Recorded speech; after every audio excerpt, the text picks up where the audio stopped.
Good morning, everybody. I would like to welcome today's study day on women role in the radicalization and rehabilitation in MENA, Middle East and North Africa, including, of course, also the Sahel and Sub-Saharan region, which is, of course, is one of the interests of the NATO strategic directions here represented. Let me also introduce the presence of Professor Harmony Toros, which is our moderator from University of Kent, and Sabrina Martucci, Professor Martucci from Università of Bari, and of course, Erika, Diego, Engin, and Alessia from the Hub team. Really welcome, really pleased to introduce and start a great adventure in learning and understanding such a complex scenario regarding radicalization drivers, which are a global challenge because my own country had the foreign terrorist fighters when I was in CENTCOM. We know that is not a problem on a specific region, but we all face the same challenges. And women have been agreed at UN level, the capability as a role in preventing conflict, mediation, and possible potential also de-radicalizing actors on, let's say, on this specific process, but also on the rehabilitation side. So we are here to try to understand which can be the role and the domains and the processes and the action in order to empower women's role in this possible viable solution and action. What the Hub is about. The Hub is part of NATO, as you know.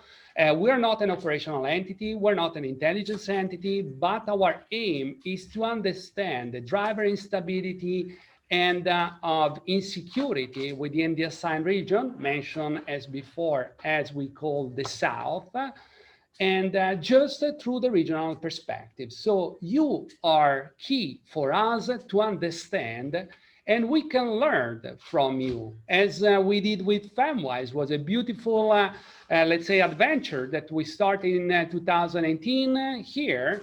I was not even here as a director, but that was the first time we interfaced with this beautiful organization within African peace and security architecture. And let me also have the opportunity to thank Ambassador Soa Shalabi from Egypt, and also Professor Shafia Jouadi from Algeria, which are representatives of FemWise within the African Union, again, pillar of the security architecture. And also, we engage UNIMED, which is the Union of the Mediterranean University. And we're pleased to have, for the first time, Professor Ayat Nashwan from Jordania. So really pleased and welcome in the team. And reading also about NATO 2030, what has been defined and the future for NATO to become a political organization, to interface more with the regional organization, international organization, to have a comprehensive understanding of phenomena to deal with global challenges. Let me just mention also that I was really honored and privileged to be part, the 15th of February, within UNOCT, UN Office on Counterterrorism, and PAM, Parliamentary Assembly for the Mediterranean, on which there was a historical memorandum of understanding signing in order to empower those UN security resolutions affecting the fight against terrorism. And the fight against terrorism, I would like to remember, is not only requires a military solution. If you remember, the biggest coalition ever to fight against terrorism was relying on 5 pillars, for which just one was related on the military coordination and the military let's say, effort. The others were relating on counter-financing, of which my country, for instance, was leading on this specific pillar. Counter-narrative, for which Daesh, we saw how powerful and capable was to keep on recruiting young people, proselytes, mainly in specific area on the globe. and of course, foreign terrorist fighters. And looking here within my colleagues, all our countries owned foreign terrorist fighters. So it's not a specific area, is not driven by a specific religion, but we all face the same global challenges. And the beauty of my organization is that it's composed of 23 nations, among which main religion can be the Christian Catholic, like my country, the Greeks, for instance, on the Catholic Orthodox.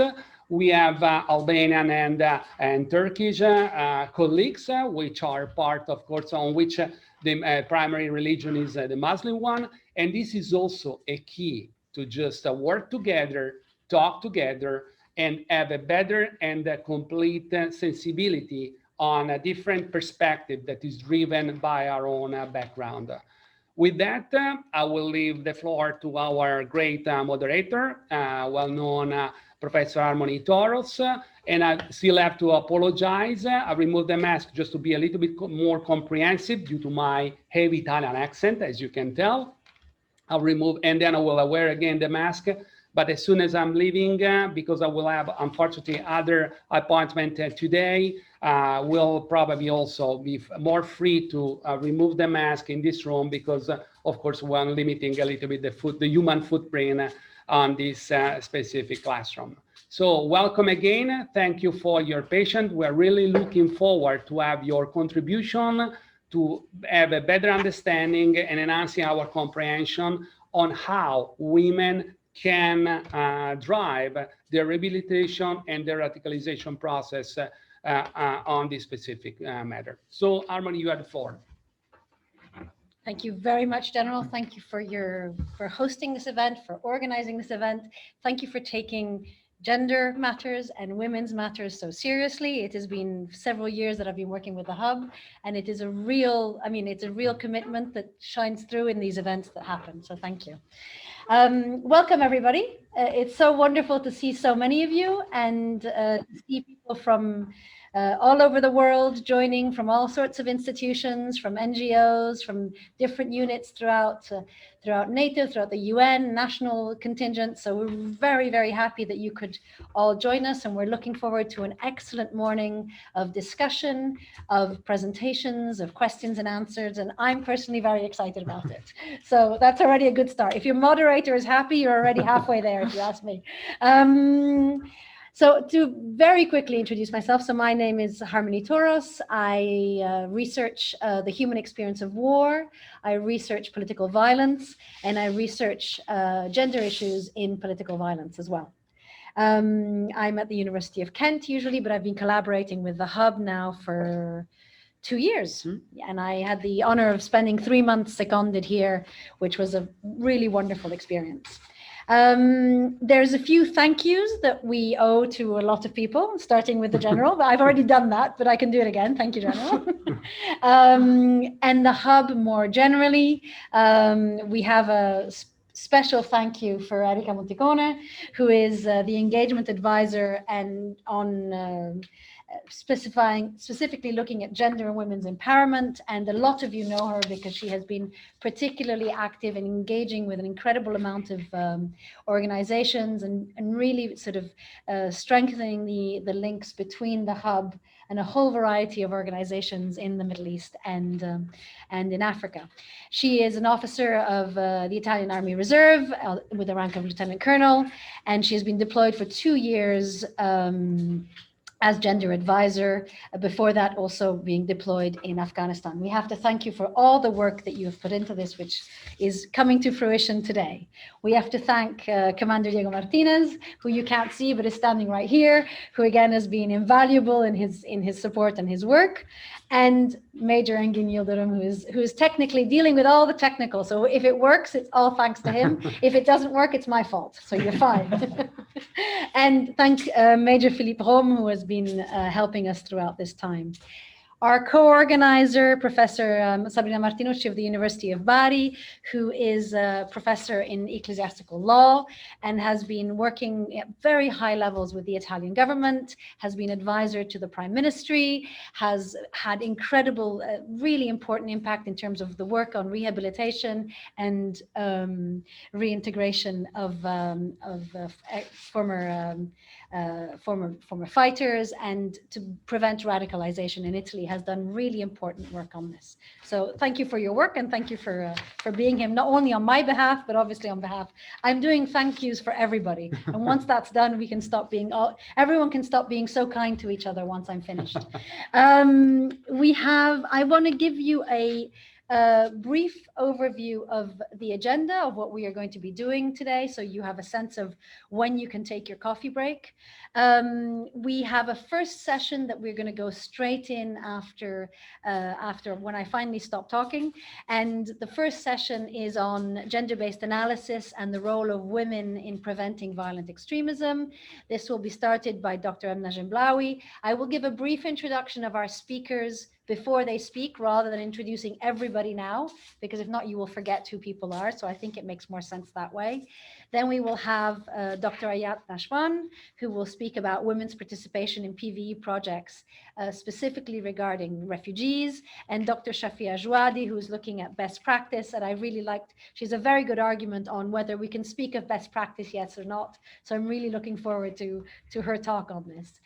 That's the three presentations we will have before our break. Each presenter has 15 minutes to present. I am a very, very, very strict chair. I have already warned the presenters that I am a very strict chair. I have a 5-minute warning, which I hope everybody can see.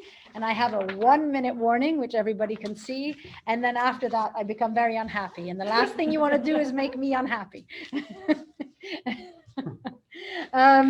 We will then at 10:30 have a break for 15 minutes, where I will ask the presenters of the later sessions if they can just wait a couple of minutes before they leave so we can check their slides, but everyone else is free to go and have their coffee. And we start again at 10:45 for 2 more sessions. The first one on the gender dimensions on de-radicalization, where we have Ambassador Saad Shalabi speaking to us on regional perspectives, and Professor Fatima Sadiki looking at gender discourses and constructions in de-radicalization.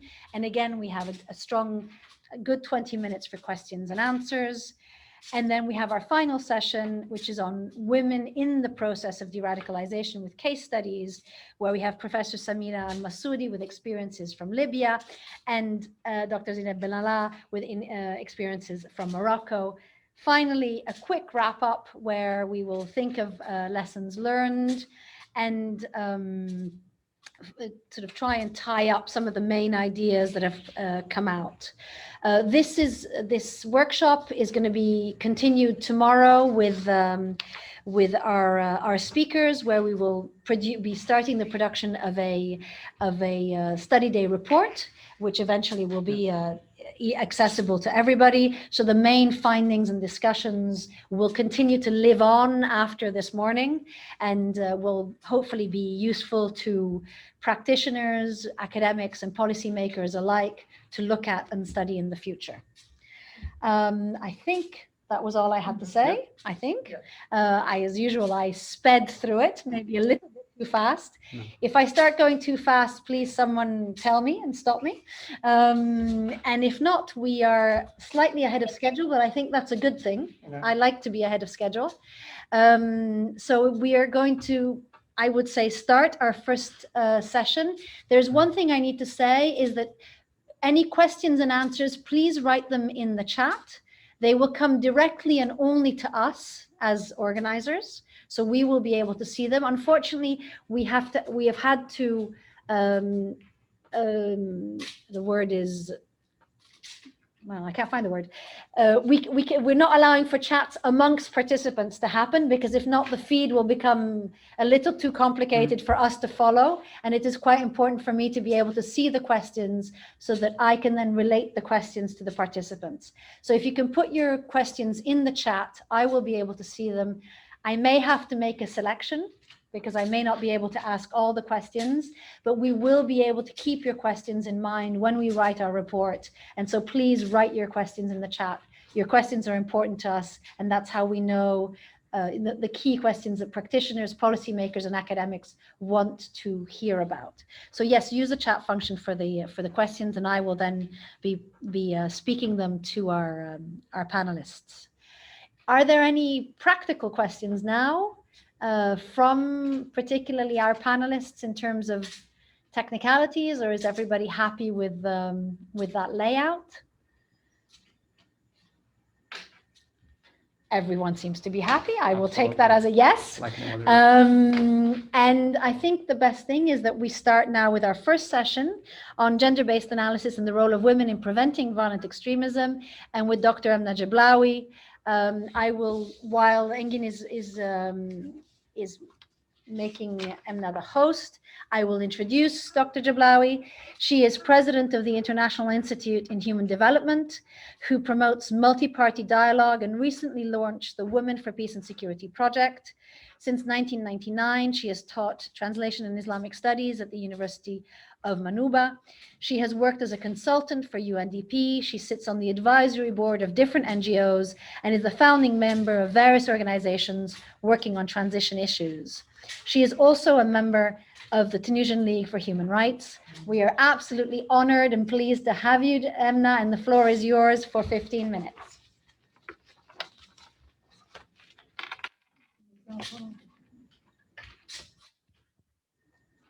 Okay. Good morning, everybody. Do you hear me? Very well. Thank you, Emna. Okay.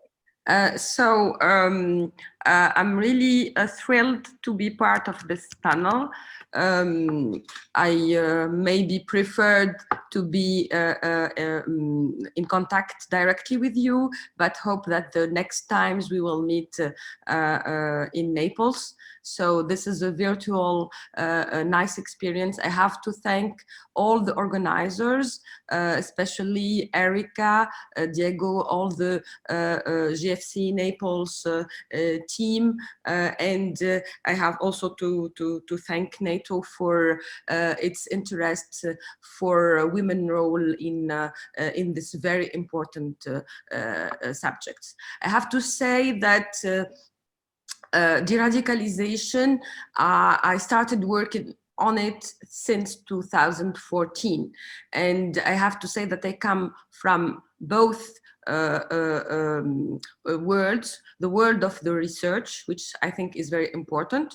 So I'm a university professor of Islamic studies, and I come from activist also world, because I created an NGO especially to work on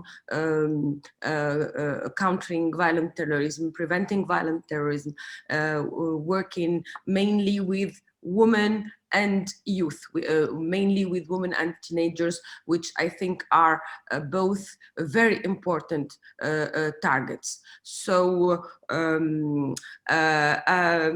minutes, it's not enough, but I will start my presentation with some of the causes of the radicalization, which we identified as maybe some of the main drivers of women radicalization in our area. I mean mainly North Africa, Middle East, but I also talk about all the Muslim women in communities also living in Europe and the US. All these women are targeted by different drivers. So then I will also try to share with you some of the good practices, because I think one of our also goals today is to check about what role can women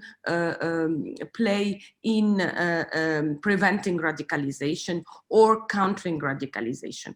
So I will focus on PVE because this is what we already did since 2014. We were not for the moment able to do CVE, because the people coming from conflict zones are still under arrest, and it's for the moment difficult for civil society actors or experts to start the work. But we already established different programs and made a lot of proposals and recommendations to the government in regard to the rehabilitation programs.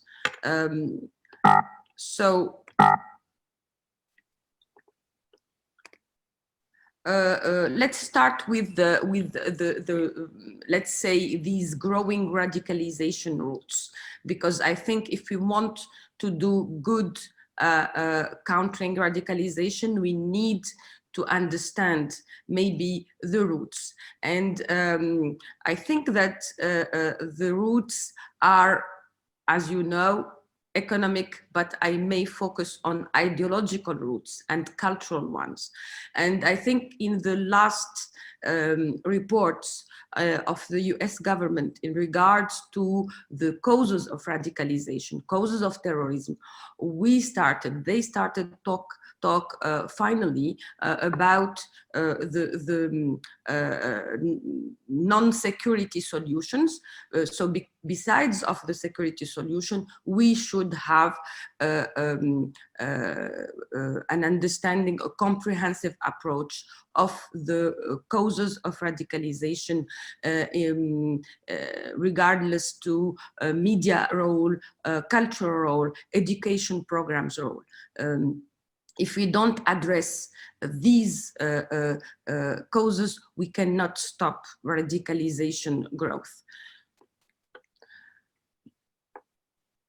So we started working with different actors like UN, like EU body on this growing jihadi Salafi phenomenon and this expanding of it. So we think that the expanding dogma was linked to like a need in the 70s of after let's say colonization movement and independence movement, a need for some identity responses. Some of the groups chose let's say religion as the main important identity response to after colonization, and main identity response to build the new independent countries. But I may say that also there was two big events that happened both in Iran and in Saudi Arabia. By the end of the 70s, 79, there was this Islamic revolution, and I think it made really a push for some growth of Islamic state idea.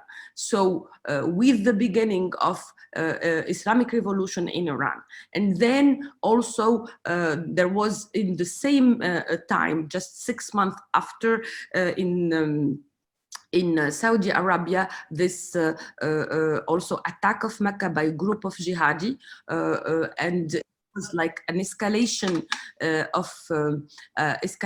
of who will be the leader of Islamic world between the two countries. I think this was one of the first steps of the beginning of this, let's say, violent interpretation of religion and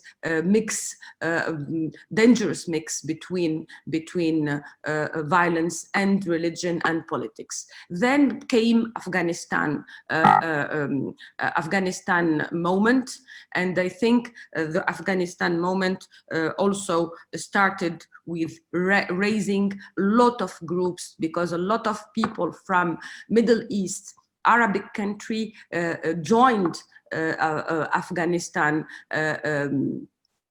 in the first generation joined Afghanistan fighters. So started by the end of the 70s and the beginning of the 80s, we had this beginning of the growing of the male, let's say, first generation of jihadi groups.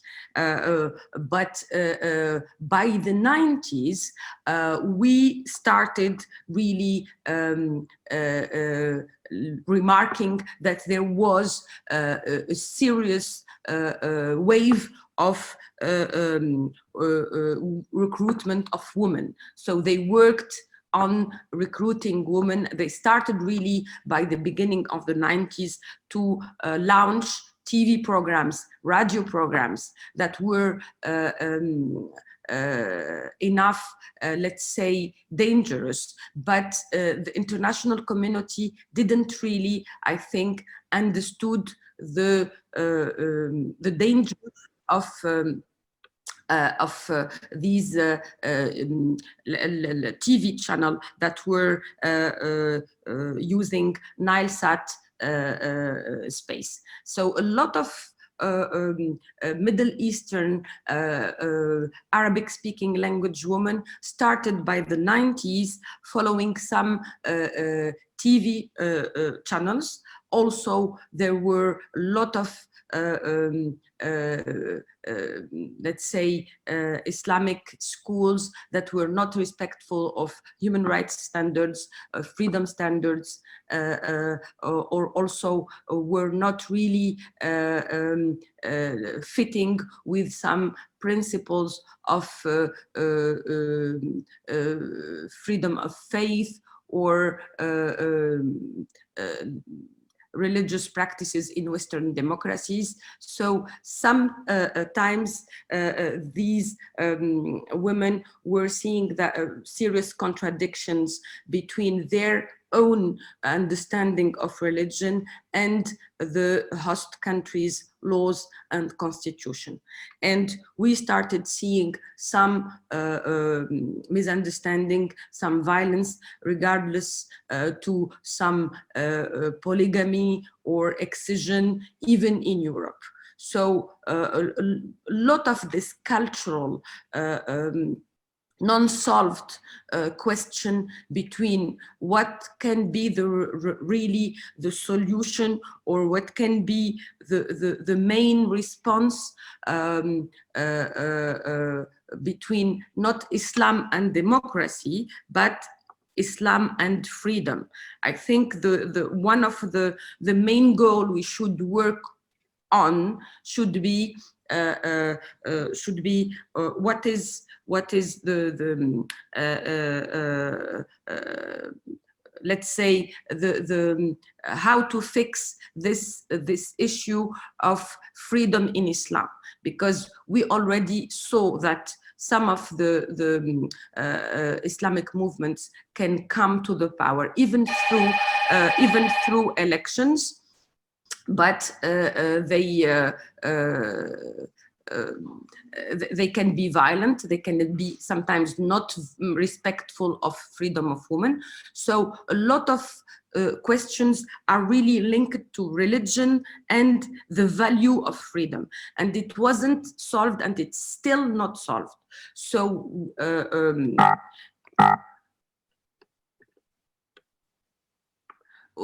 for example, I can remind that in the 50s and even in the 80s, in countries like Egypt, Tunisia, and other countries, for example, women didn't used to wear veil. And we can see it in different documentaries. And we noted that in the 90s, there was a clear, among women, growth of let's say, conservative understanding and conservative practices of the religion. So there was, since the 90s, a big amount of preaching materials used for education promotion of conservative Salafi jihadi narratives and ideology, considered by some to be a marketing propaganda for one single packaged interpretation of religion. This material was promoted, as I said, on proselytism TV channels, as well as through charity campaigns, where evidence has shown that some individuals are involved in takfiri jihadi networks, who were involved in facilitating also travel of young men and women, then in conflict zones, first Iraq, then to Syria. So a lot have to be done. And a reform maybe have to be engaged now.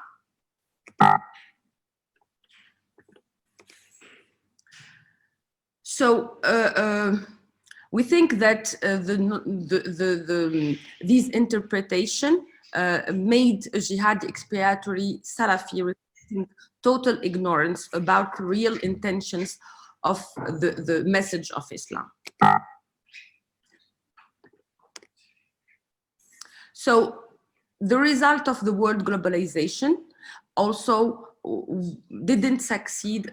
One of the causes is that globalization didn't succeed to invest enough in educational human sciences research sectors, and did not provide economic and social solutions to young people with no more job or travel perspectives. So this is, I think, also one of the causes of radicalization. So there is also this point that came since the end of the 90s and the beginning of the new century, 21st century. It is the globalization that in these, let's say, bad educated groups and fragile groups brought with internet free space to radical discourses and to recruiters to spread their narratives. We note that countries throughout the Arab region have failed in defining, as I said, national independent identity, topped on failure of communism and nationalist ideologies between 80s and 90s. So we have to say that globalization and new liberal options have not invested, as I said, enough in culture. They contributed to growth of vulnerable identities for women and youth, which started to simulate their personalities as they lack basic civil principles and culture of citizenship. So among the international community policies, we think about the national public policies and legislative disposition and international legislative resolution through UN bodies. And we think that we should, with also NATO, continue working on making the national action plans, the 1325 Women for Peace and Security action plans. And also, I may recommend that we have to work on, let's say, regional 1325 action plan, because as you know, North Africa and West Africa is knowing a growing vulnerable security challenges. As you know, there are a lot of vulnerabilities in Libya, in Mali now, in Chad, so some instabilities even in Tunisia and in other areas, especially within our Libyan borders, as you may know. So we should, as a group working on women, women role to prevent violent extremism, we have to focus, let's say, on implementing the NATO 1325 action plan, but also I just maybe to create our let's say we can work on 2 or 3 years action plan, and it should be, let's say, 21, 24 or something like this, with main focused, let's say, goals on how to improve tools, and how to give tools, how to create networks, and how to train, empower women in all this region. And I have to focus on Northwest Africa, because I think it's also linked to security in this region, but also to the security of the southern countries of Europe. If we don't address this issue, I think that even the security of Europe can be can face some threats. As you know, what happened in Syria with a lot of groups, even women, for example, from Tunisia, we know that as it is shared officially, between 150 to 600 women joined conflict zones. And we know that some of these women are still stuck in Syria, but also some of them are in Libya and in other countries. Some are in Libyan prisons, and some even joined, a little number started to join Tunisian prisons. We know that some of them have also children, and some of them are stuck in these areas with their children. In Tunisia, last September 2020, Emna? Yes. Sorry, I'm not sure if you're seeing my 5 minutes and my 1 minute warning, but both of them have passed. So if I can ask you to wrap up, that would be lovely. Thank you so much. So we have, I think, together through the 2 day that we had, that we have today, to work on I think both women as let's say working to raise their network, their like we did in our NGO network of peace ambassadors. We have to work on online campaign, raising awareness campaign, and just to finish, we have, I think, to work on how to rehabilitate these women, and also how to work together, because as civil society actors, as experts, it's not simple alone to do it. I think we should maybe create a body, and even with some legal, some political support from NATO to do the job. Thank you very much.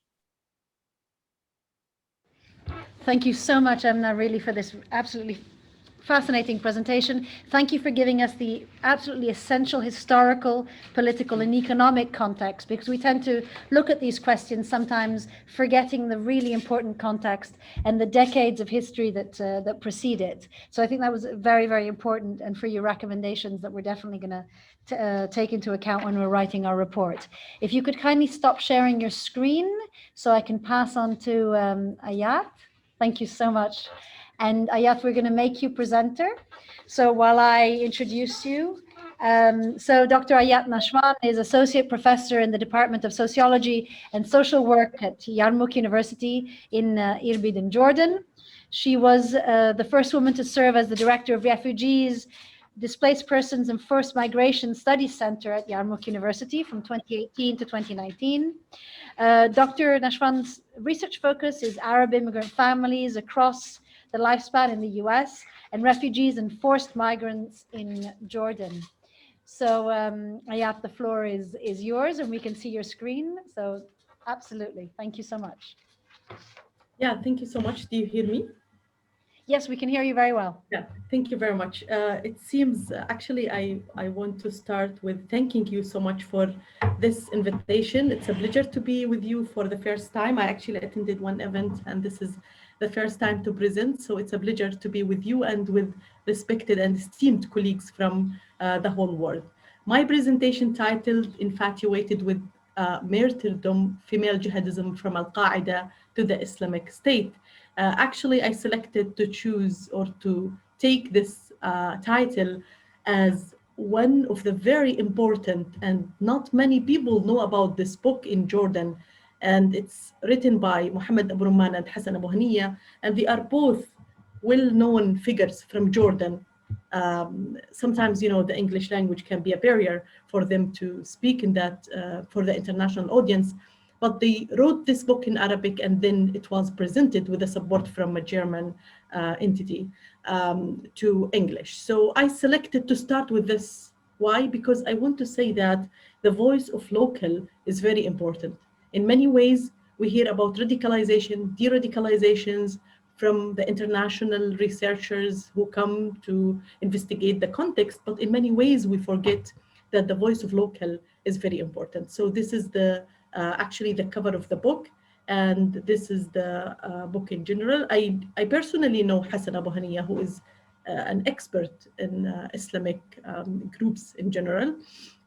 Although I would not agree with the attaching Islam with such, terrorist attacks or terrorist actions. This is my own view. So why I selected this book and why I want to present this book today. The focus on women, this book specifically on women and their role in different aspects of radicalizations and de-radicalization. The quality of the book and its objectivity, I noticed that from reading the book many times, written by Jordanian experts in this topic, and finally, written in both languages, Arabic and English. And I can say that I felt through reading this book that its agenda is free. So I would like to start with giving like an introduction about female jihadism. Female jihadism is a world of its own, with its own intraways, spaces, and allies. It overlaps with global jihadism in its historical evolution, but in certain occasions diverges from it due to its gender, between quotations, feminist particularly, especially in Arab and Muslim societies, where there are defined and separate spaces for women away from men. The spaces issue is one of the most prominent and problematic of topic among jihadists, who views segregation between men and women and the distinction between them as a purely religious and juridistic issue, the rules of which are fixed and indisputable. This presentation will tackle two important opposite angles of the same issue. The first angle is how do we understand from within this fundamentalist jihadist perspective the recent transformations and developments that have taken place in the role of female jihadists and their transition from secondary and traditional roles in jihadist milieus as housewives and child rearers to the new phenomena of female jihadists, hijrah, migration, and nafir, mobilization and departure for jihad and suicide murders, which I did not really focus upon suicide murders. It's itself another topic. And how jihadists overcome the many, sorry. Oops. Sorry. Yeah, and how many the jihadists overcome the many doctrinal hurdles to reach the stage in which we see over 500 jihadist females migrating from Europe to the US by themselves and at their own will to the lands of Caliphate in Iraq and Syria, not to mention the hundreds of females who come from across the Arab and Muslim worlds. The second angle is related to the female jihadists themselves. The angle seeks to understand the motives that drive hundreds of women and girls from across the world to belong and pledge loyalty to ICE, and to accept sacrificing everything for the sake of joining the land of Caliphate. And actually, let me say that in many ways, most of the studies focus on the security aspect, on the issue of but very few focused on the social aspect. And this is why we feel either in sociology or social sciences or social work, we have a responsibility to investigate that more. Despite the organization's espousal of a regime that lays the foundation for an ultra-conservative patriarchal society with a new room for equality, freedoms, full citizenship, and the other values ingrained by modernity, enriched in 15 preface international conventions and treaties that championed in revolutionary slogans. For decades, the study of jihadism and jihadi organization produced a field marred with confusion, disorder, and obscurity that hampered the understanding of the motives of jihadists and the attempt to approach the objective political, economic, and social causes, conditions, and factors behind the phenomena of violent extremism. This field of study has for years yielded to reductionist and Orientalist cultural ideological approaches. And if the study of jihadism in general suffers from misunderstanding, ill intention, and confusion, and is coated with the Orientalist aura, then the study of female jihadism suffers from all this twofold. For long, the study of Muslim women has constituted in a rich and fertile theme for Orientalist fantasies, and the issue of sexuality has been one of the permanent characteristics and distinctive themes of Orientalist studies and imagination. Edward Said explains that Orientalists routinely describe the Orient as feminine, it's enriched as fertile, its main symbols the sensual woman, the harem, and the despotic, but curiously attractive ruler. On the other hand, the domestic authoritarian regimes in many Muslim countries, coupled with the dominance of the political Orientalist approach, has contributed to depicting the Islamic religion as an essentialist entity impressed with violence, corruption, despotism, and lust, which further magnifies the problem of understanding the role of women in Islam in general and in jihadist movements in particular. The past few years have demonstrated that the major transformations are taking place in the outlook on women's roles in jihadist activities and their direct involvement in them, in a manner that shatters the stereotypical typical view of female jihadism. It's now commonly recognized that women can play many roles with respect to violent radicalization, with many typologies, such as sympathizer, mobilizer, preventer, preparator, or participants, enablers, and preventers. Studies on reasons why women become radicalized towards engaging in violent extremism suggest that most suggest that sorry Studies on reasons why women become radicalized towards engaging in violent extremism suggest that most of the same factors that prompt women to become terrorists drive women in the same way. It may be argued that the growing presence of women, excuse me for 1 minute.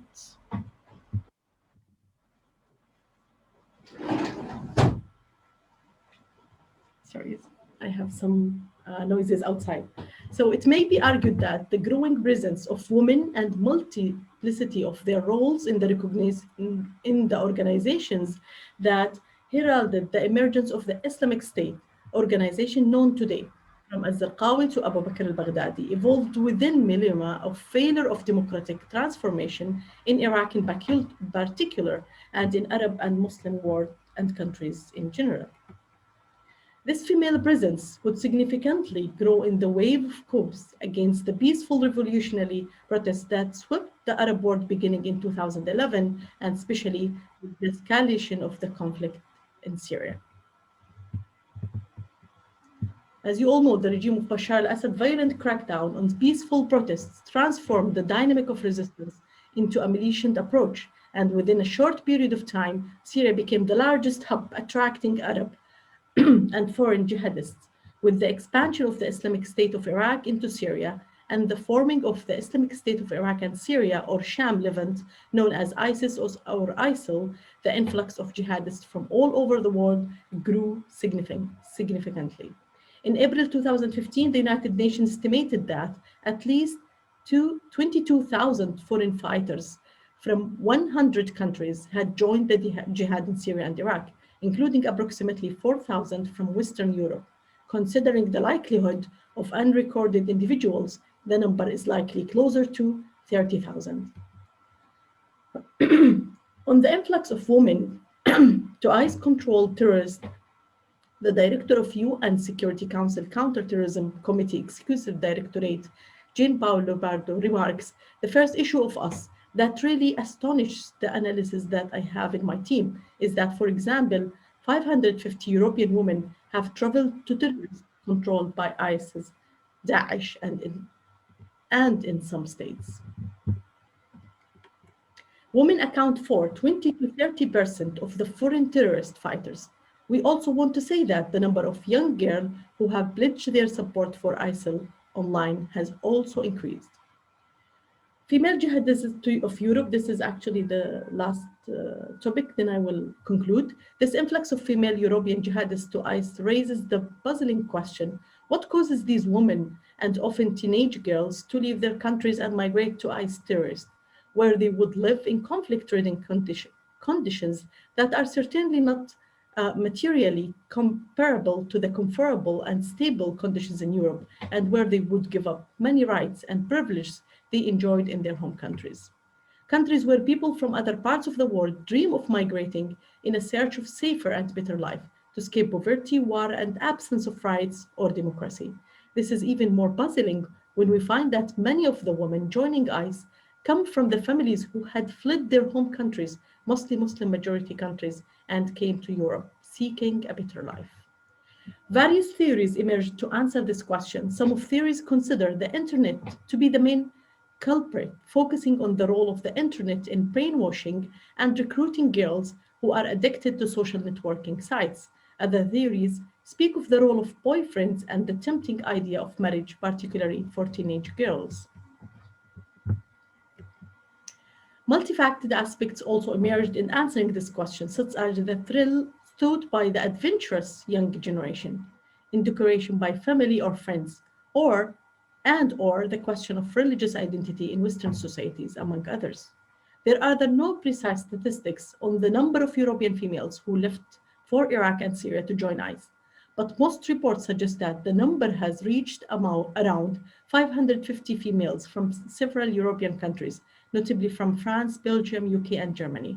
Most estimates find that these females account for nearly 10% of the total number of European jihadi migrants, including males and females. Around 40 females from Germany went to Syria, representing over 10% of 378 Germans who migrated there. Nearly 60% of the total number are under the age of 25. Recent reports note that the numbers of female jihadi migrants from France surpassed 200, from Belgium over 100, and from Britain over 100 as well. And the conclusion, what after the ICE female surge?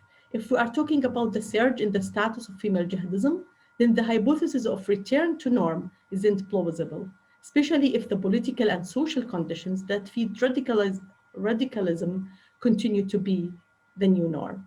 This means that even if ICE regressive the loses control of its territory, the next phase will likely witness an increasing presence of female jihadism, a phenomena that has come to a long way in rise and spread.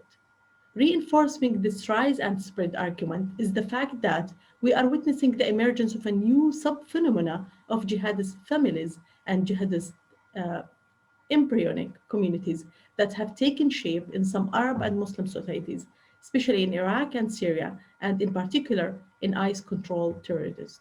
There are large numbers of women, including foreign migrants, who got married under ICE, had children, developed bonds of kinship, friendship, and solidarity. Many of them lost their husbands, became estranged from their families, and are unable to return to their homelands out of fear of persecution. Furthermore, many of their children born under ICE rule will become particularly stateless. Their education is not recognized or accredited, and have grown up to know nothing except ICE life. As expressed by many of the women discussed here, ICE life, because this book actually depended on many interviews, life in a life they desired, the community they aspired to belong to, and the identity they embraced. What happens to them if and after ICE dissipated depends on the political and social conditions that fit the radicalization in the first place. These are selected sources in Arabic, and these are selected sources in English and French. And thank you so much. I will be very happy to answer any questions. Thank you for your attention. Thank you so much, Ayat, for this really absolutely fascinating presentation, and for giving us a very strong sense of the reasons and the practices of women when they enter into political violence, particularly Salafi Jihadi political violence. Thank you. We will take all the questions and answers at the end of this first session. So if I will invite our attendees to start sending us questions on the chat so that we can start collecting them. And while we give the floor to Dr. Shafia Jouadi, I will introduce Dr. Jouadi. She is a researcher and European projects manager in prevention of radicalization leading to violence at the University of Toulouse Jean Jaurès in France. She is an associate member of the UNESCO chair PREV, which is Prevention of Radicalization and Violent Extremism, Canada. She has also worked with the UNDP for the realization of gender database on the Millennium Development Goal 3 in the MENA region, on gender equality and on women's empowerment. She is as well an expert in public policy and sustainable development, and has worked for governments and international organizations to promote the peaceful and violence-free development of Africa. She's a member of FENWISE and a peace ambassador of the African Union, and acts as mediator in preventive diplomacy and conflict resolution with regards to UN Security Council Resolution 1325. So Shafia, the floor is yours. Thank you. Thank you very much for giving me the floor, and thank you for inviting me today.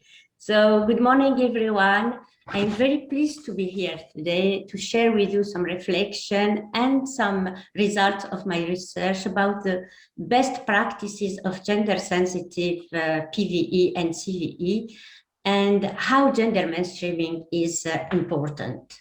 So we had some, thank you for Emma and Hayat for giving us some feedback, insights of the context, and I will speak of the context in the perspective of gender mainstreaming.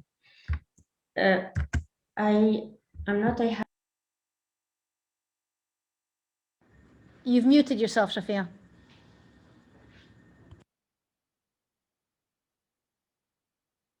Okay, and I try to. I don't know what I can pass my my presentation. I'm sorry.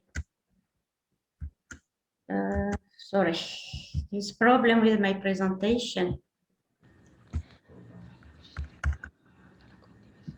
If you come out of the share screen and then go back in, it should. Yes, I think I will just and come back. And come back to.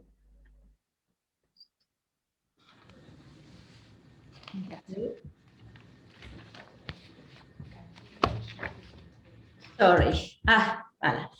So as an introduction, I would like to bring to your attention a very important problem, which is the invisibility of women in research and indirectly in policies. Indeed, many studies and public policies are elaborated, carried out, and implemented within gender-neutral framework. But there is no mention in, actually of women. In the best case, we came across a paragraph or chapter referring to women at specific point.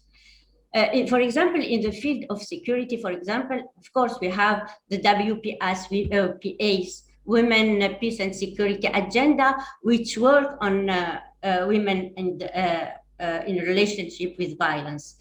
But if we compare the percentage of work carried out in the WPS and the percentage that carried in the security in general, we find that the amount of the work done in the WPS and concerning women is very insignificant.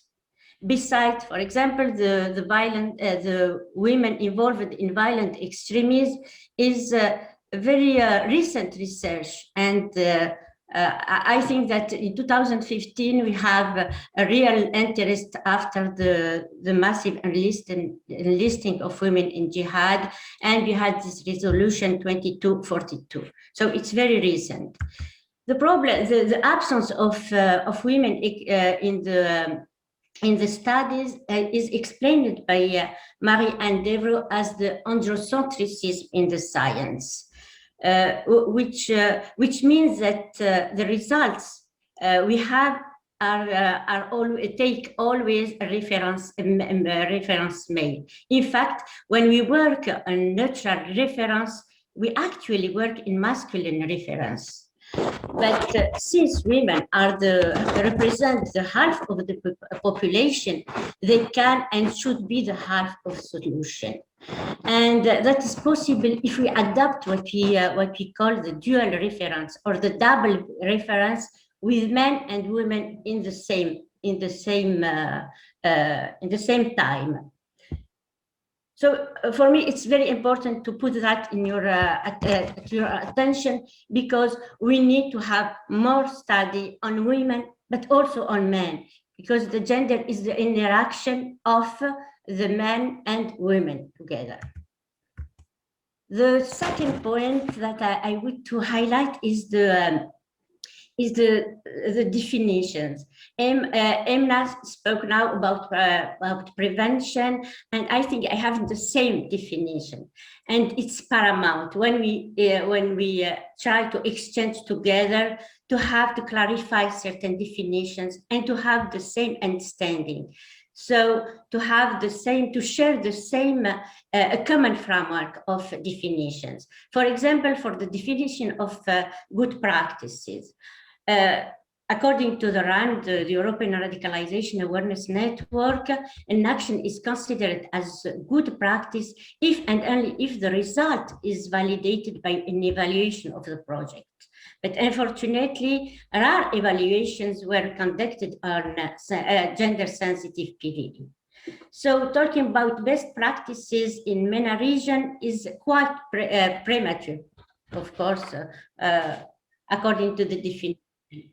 But however, we have already some results and from some academic research, from some studies which provide recommendations and lesson learned, which we can use to improve the future programs. And it's what I am going to present today. The second definition is about the PVE. And the question, can we really speak about prevention in the MENA region when the majority of states in the MENA region favor hard and military approaches? Nevertheless, some states adopted soft approaches to promote dialogue and reconciliation within the CRAD programs, the counter-radicalization and disengagement from the violent extremism. The problem is that the violence is already installed and radicalization exists already. So in fact, in the MENA region, it's more about addressing the violence, CVE, than about preventing a threat of violence, PVE.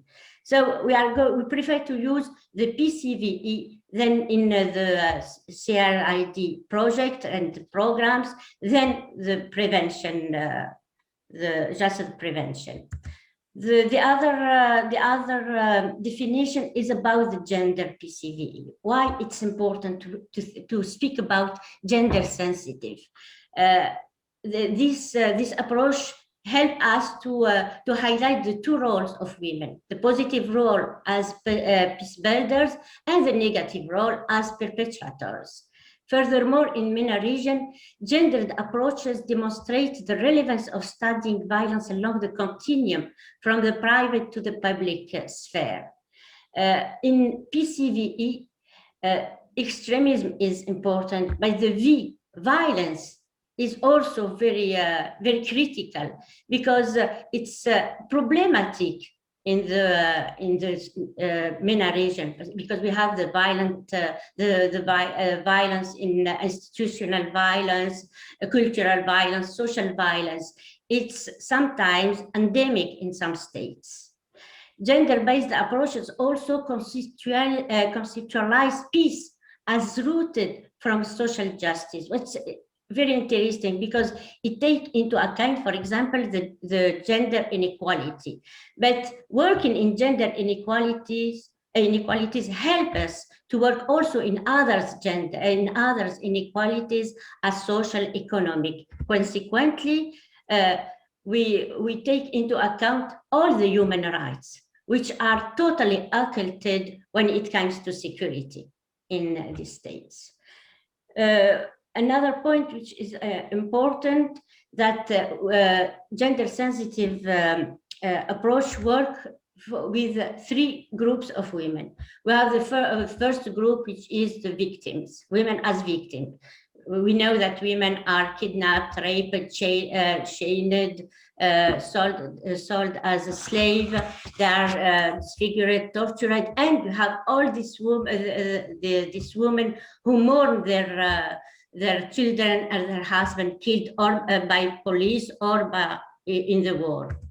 The second group is the women acting in violence radicalization. And you have the supporter of the terrorist groups.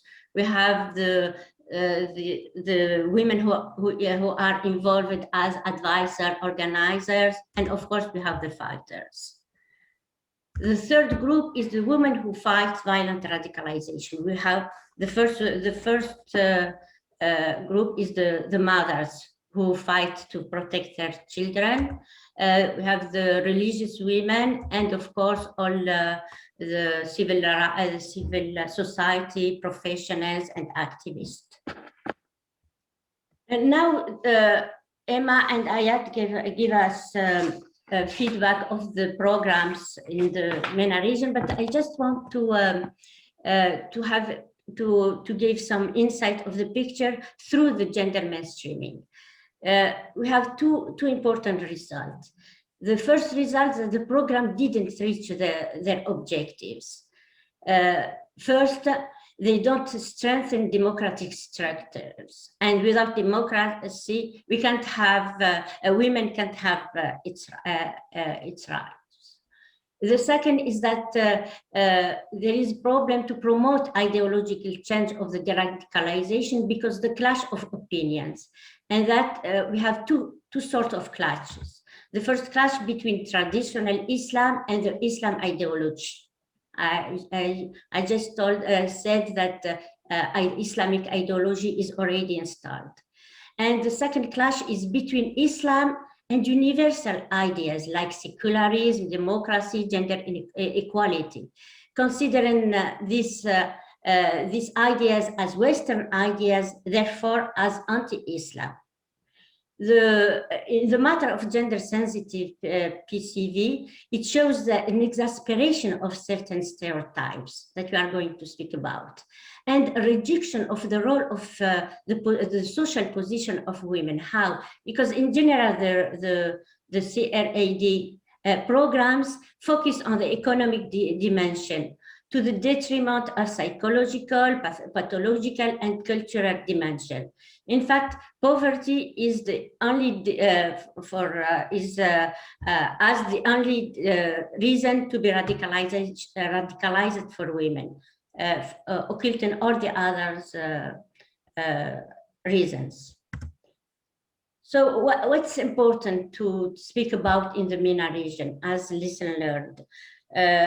I just need to say that the programs and in MENA region are plagued of stereotypes when we speak about women. So we have to do two things. First step, we need to correct certain dangerous idea.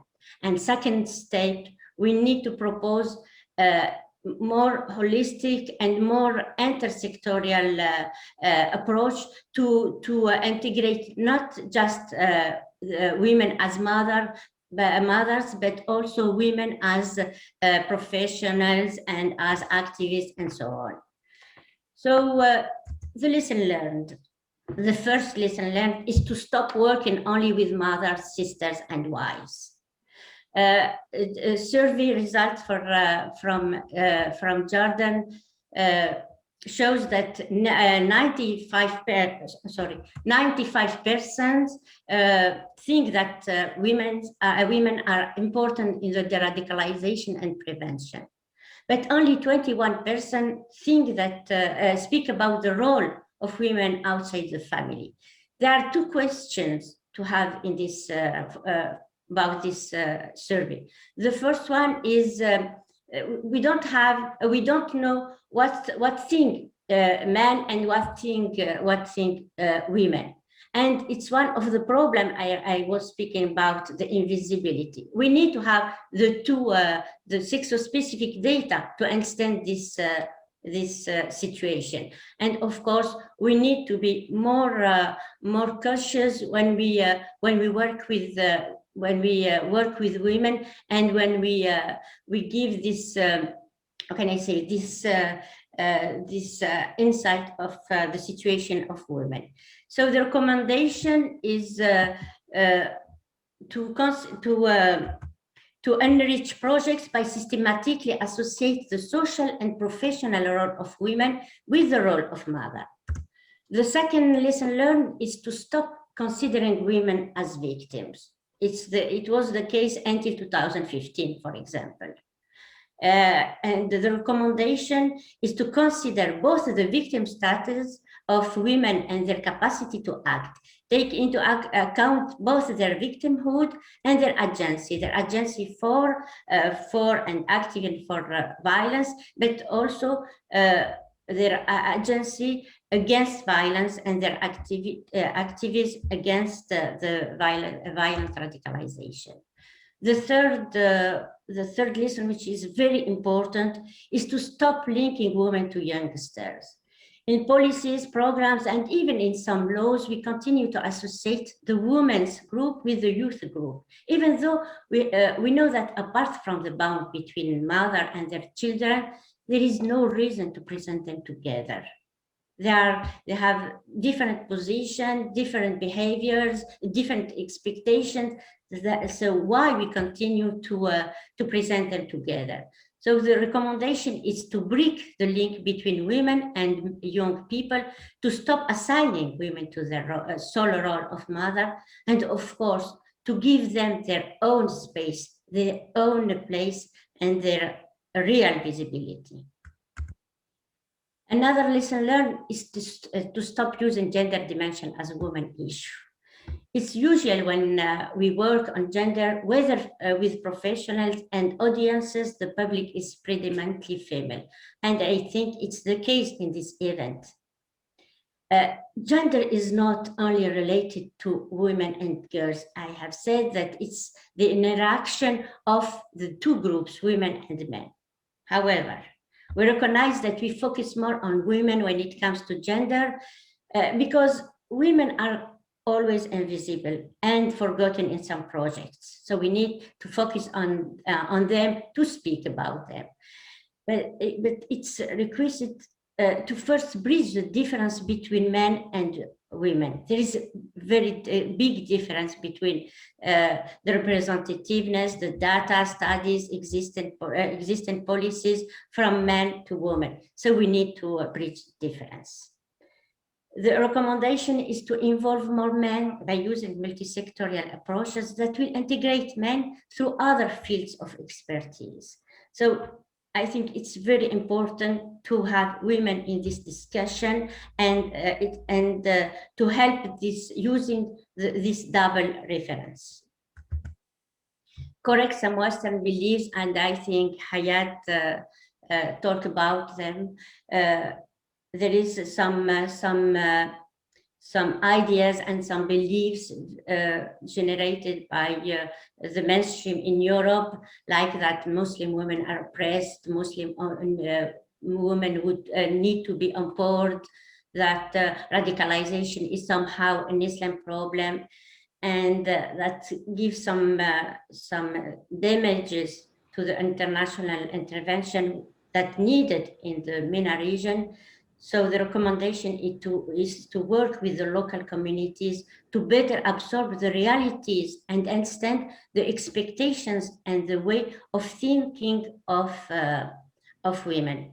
what I just want to say that Sophia, I don't know. I don't think you've seen my questions because we're running out. We've run out of time now. so just we have also the lesson learned of masculinism, to integrate masculinism ideology and misogyny in the as a new perspective.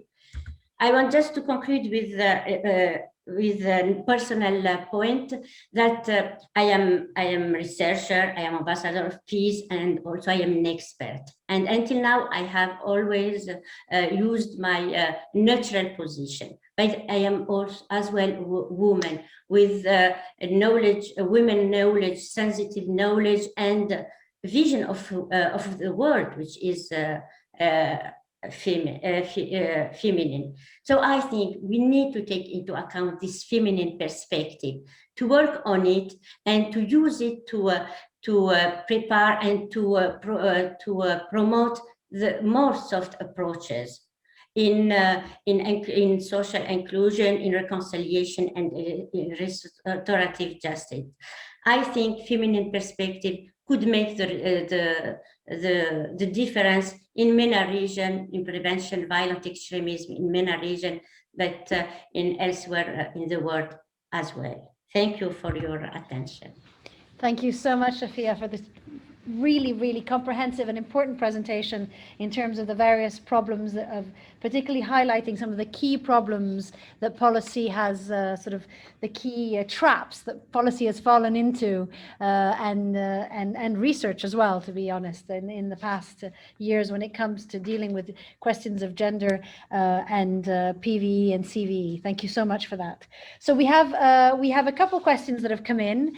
We would like to have more, so may I invite our non-speakers and their speakers to send in questions on the chat so that we can I can voice them to our participants. The first question we've had is for Ayat, and the question is whether there was the impression that one of our listeners got is that there was only European women who were traveling to Iraq and Syria to join the so-called caliphate, and whether that was a correct impression or not. I'll leave that to you, Ayat. Yeah, thank you so much. I actually mentioned both because for people in the Middle East, they are already there. They are on the land of the Middle East, so they can go. But my focus as a phenomena, because it's really strange, why people in a very comfortable environment can, this is why I highlighted that, but I did not mean that only women from these countries can join. I mentioned in the same slide that also hundreds of women joined from other countries. But the strange phenomena why women from outside, from European countries, and I mentioned some numbers, I cannot recall the statistics now, but I will be very happy to share the whole presentation that they joined. And to give more idea, I would be also glad I have the book as PDF. So if anyone is interested, I can share it so he can take a whole idea about it. But definitely it's not only from the Western countries, but this phenomena took the attention of researchers, why women in such situations can come from their countries, leave the comfortable life, and come to the very hard environment and very hard situations. Thank you. Can I ask a follow-up question on that, Ayat? Sure. Because I think what is interesting is that we have sort of, there is very much this perception that particularly the young women who left from European countries or from the US were leaving this sort of rather, to a certain degree, rather comfortable life. And so the question, you know, the surprise was in that. But you also spoke of Orientalism, exoticism, and the eroticization of the Muslim woman. And aren't these women sort of, to a certain degree, subjected to the same kind of Orientalist view, just that they even if they live in Western countries? And sort of to a certain degree, do you see that as a potential push that may have sort of pushed them to go and make the trip? Yeah, it's actually a very complicated phenomena. There is no one reason that can be the reason behind this. There are many different conditions, complications, different aspects. So as a social worker, I'm from a sociologist, and also I finished my PhD in social work. I believe this phenomenon is very complicated, and we cannot have one answer for this complicated question. We need to study these cases one by one to have better understanding. And one of the notes that those women sometimes who live in Europe or Western countries can be from Middle Eastern roots or backgrounds. And then they hear all of the news, they out of sudden they have this brainwash. Internet and social media is very powerful in this. How can we know about the other side of the world? I think the internet, the social media bridge this gap between us and others. But the only problem is, do these information are correct or not? Fake news can lead us to a very difficult situation. So I believe it depends on the source of information, and also I believe we need deep understanding and deep research into the cases of women who left their countries and joined these groups. Thank you. Thank you very much, Hayat. I'm going to have a question for Emna now. Can you scroll back up to that? Yes. So there's a question on the desire for identity and belonging, so the role of the desire for identity, belonging, as well as power. So power relations, and what role these two play in our assessment of the pull factors that may lead people to join extremist movements.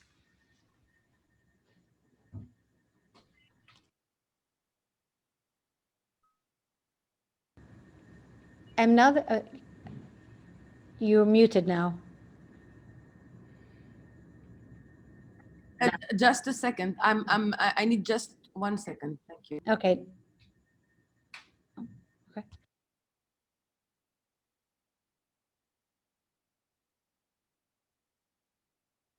Oh, I'll pass on to a question for Shafia while Emna is away. So my question was, you gave just 1 second, and I'll come back to you in a second, Emna. Just 1 second. I moved on to Shafia for a question.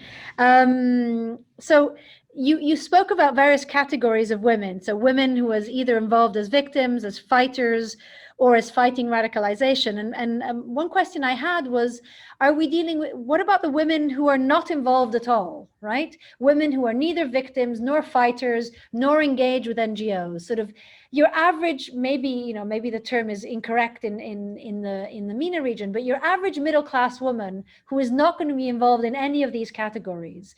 Do we need to involve them into these questions? Do we need to grow their awareness of these questions? Thank you for this question. I don't think there are women who are not involved, because radicalization is a social phenomenon. It touches everyone. So, for example, the women you don't speak, I don't speak about that, like professionals. Professionals are even they don't fight directly the radicalization. They fight indirectly the radicalization.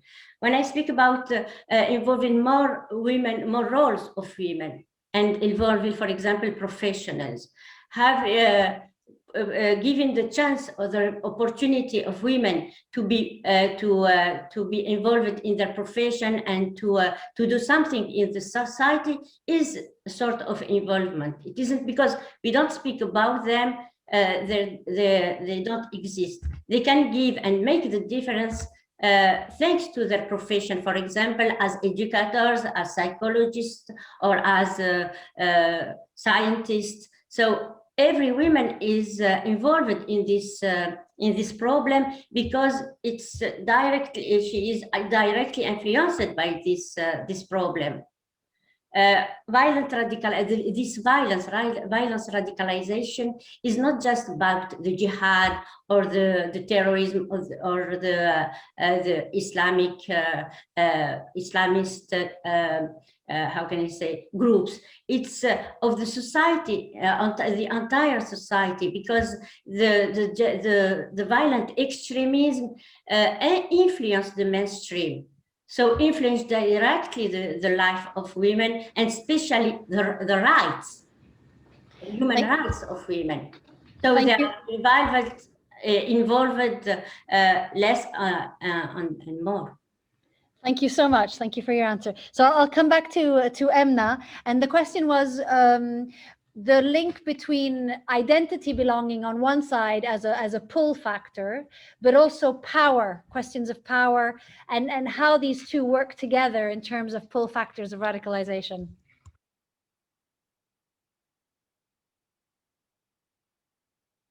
So as you may imagine and know, we had at least in Tunisia some women who joined conflict zones, and we tried and we still try to work on understanding. And some of these women were not for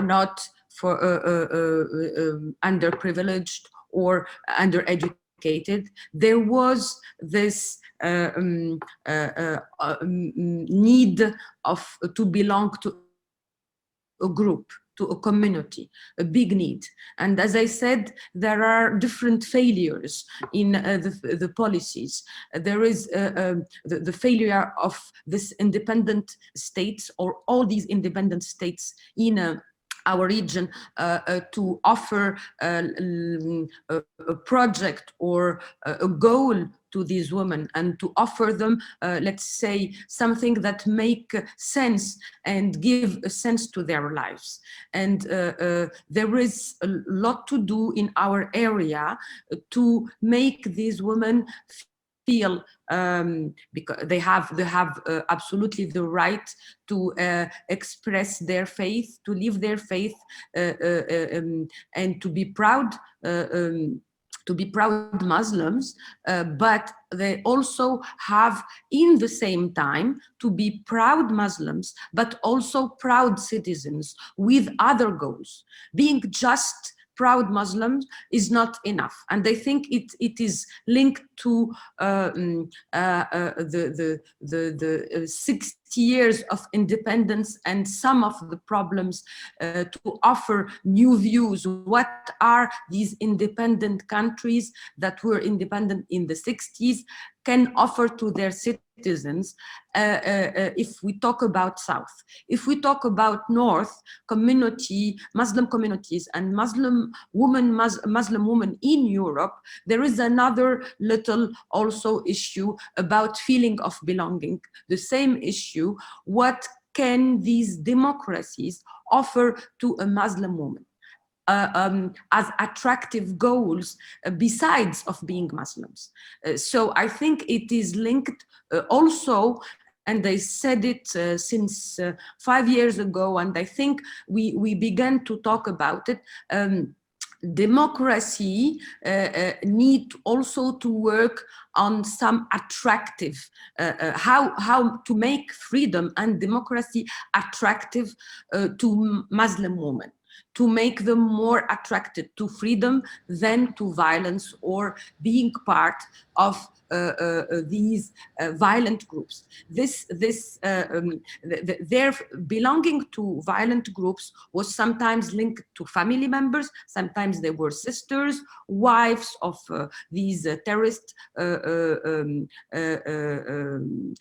persons, individuals. Sometimes they gave some logistical support because they felt they felt more powerful being part of this project. Sometimes they also didn't have other opportunities. So it is also among what these rising country in North Africa, West Africa, but also what are old democracies in Europe and in North America can offer to Muslim women to make them part of other groups than violent groups. So it's they were seeking of some power, some recognition in being part of these groups. Thank you so much. Really, thank you for bringing all those very important issues together. We have time for a last question, and there's a really interesting question for Shafia, which is, does the dominance of men within NATO militaries, roughly 90% of representation, mean that they struggle to understand the role of women with the MENA region? I mean, the role of women in general, I would say. Would a more representation of women within militaries help? And does the solution need to come from elsewhere? So two points to respond to this question. The first is that the problem of the representation of men is linked to the misogyny in the MENA region. I think it's a patriarchal system, so there are this idea that the men are predominant. And the second point about the military involvement of women in this region, there is the call of the Observatory of the Fatwa in Egypt, which gave this recommendation to involve women in the police and in the armed services. To give some power to women, but to diversify their role. So I think in MENA region there is this idea to give more power for women, and I think to involve women in the army and in the police, which give two interesting aspects. The first one is that women can protect the population, so they are not just seen as a victim, but also as someone who can protect them. So it's a way to promote their roles.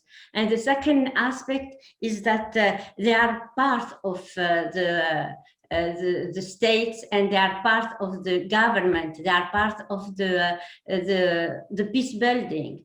So it's very interesting to promote these two roles of women in the MENA region. Thank you so much. This was a wonderful way to start this this workshop at this study day. I'm very, very pleased with the start. We now have a 15-minute break. I would like to really thank Emna, Ayat, and Shafia for their presentations, and everybody for their questions. Keep the questions coming, because we will try and ask them, but anyway, they're very, very good and useful for us. And certainly we will try and bring in some remarks as well later. I will ask the four participants to remain online very briefly during the break so that we can check their slides, and everybody else feel free to go and have a cup of coffee. We will back in 15 minutes. Thank you so much. Thank you very much. Thank you. Ambassador Shalabi, how are you? Welcome.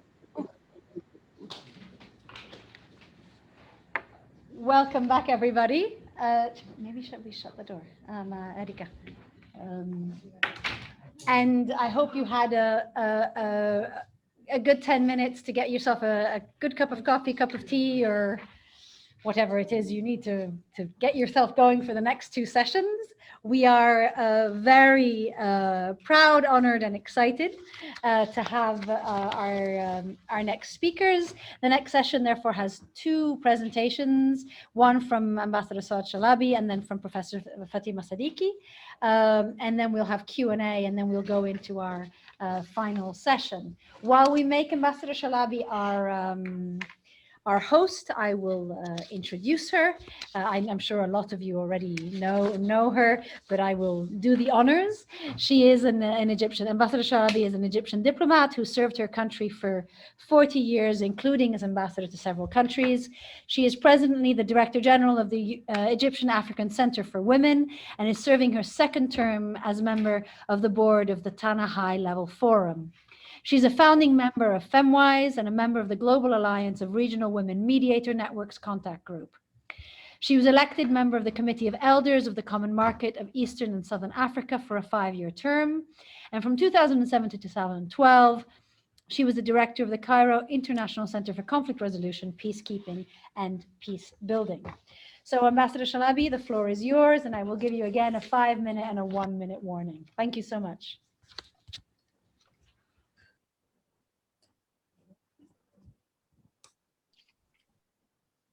Thank you very much, Dr. Torres. I'd like to thank you all for, sorry.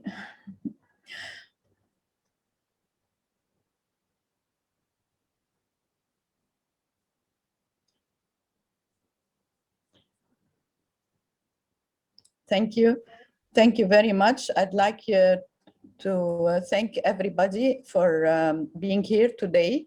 I'd like to thank also the NATO hub, the general. Then I'd like to thank Erika, of course, Dr. Torres, for all her work and the paper and the study that she has done. We are all happy to participate in this very important study day. And I hope that we benefit all from this this important study. I wanted to start by giving us all an introduction about the MENA region and about the origins of Daesh, or ISIS as we call it. So I'll start. I'm sorry, I'm just trying to move my share, but let me start first here. You have to leave. Okay, there you go. Yeah. Yeah, okay, I'll start again. This is, okay. Okay, so. Is it blocked? Is it blocked again? If not, you have to end the share screen and then share again. Okay.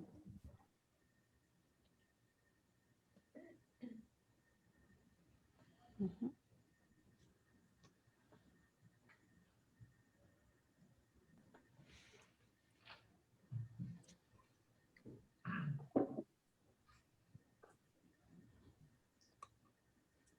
I don't know why it doesn't start from the beginning, but anyway, I will stop it here and I will go back. If you share your screen again now, maybe it will work a better. Yeah, okay. Is this okay? We can't see them now because you're not sharing your screen at the moment. Oh, okay. Sorry about that. No worry.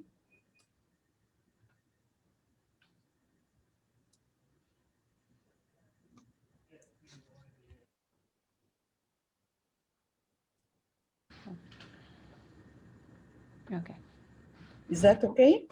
Yeah, if you, it should. Okay, You I can see will. Yeah. Okay. Yeah.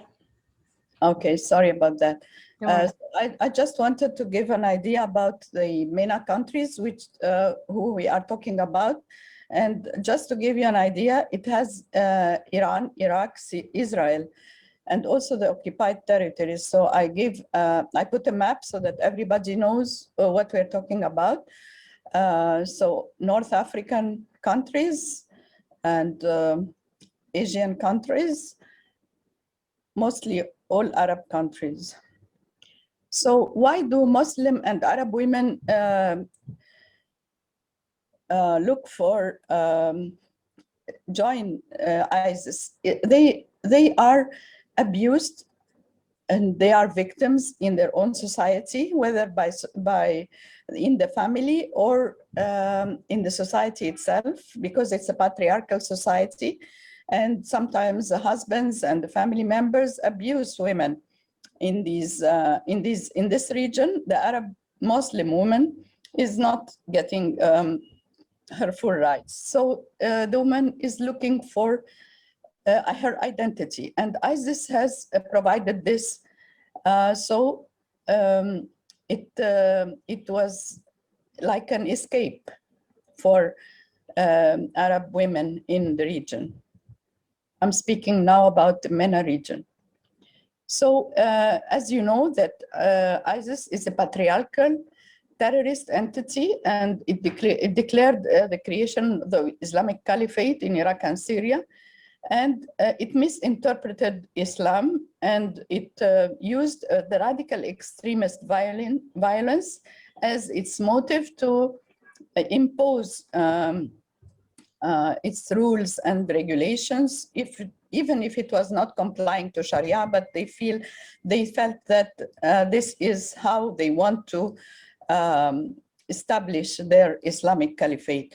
And of course, they had a political jihadi vision, and they recruited young women and they empowered them by the different roles, media, propaganda, administrative, financial.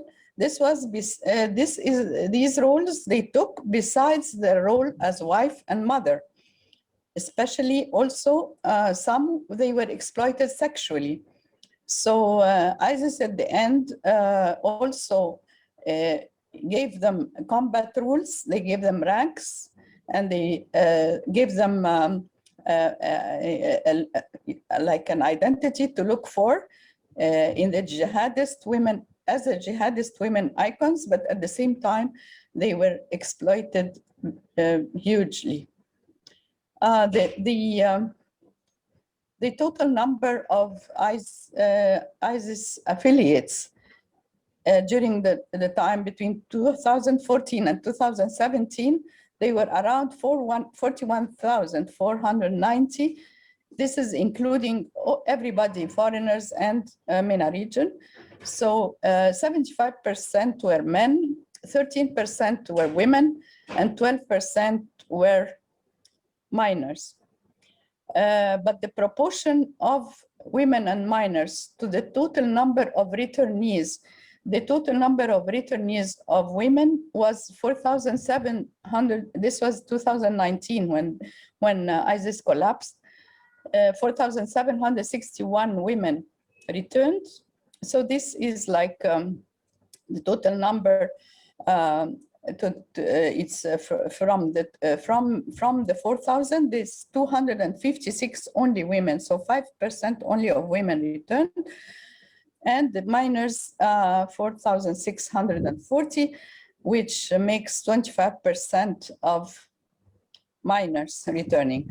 So the proportion of women and minors who returned to the country of departure, these of course are all estimated numbers. There are no definite numbers, but I got them from different sources. And this is like, this is in the MENA region. We can look at 3,906 returnees and only 23 women and 21 minors returned.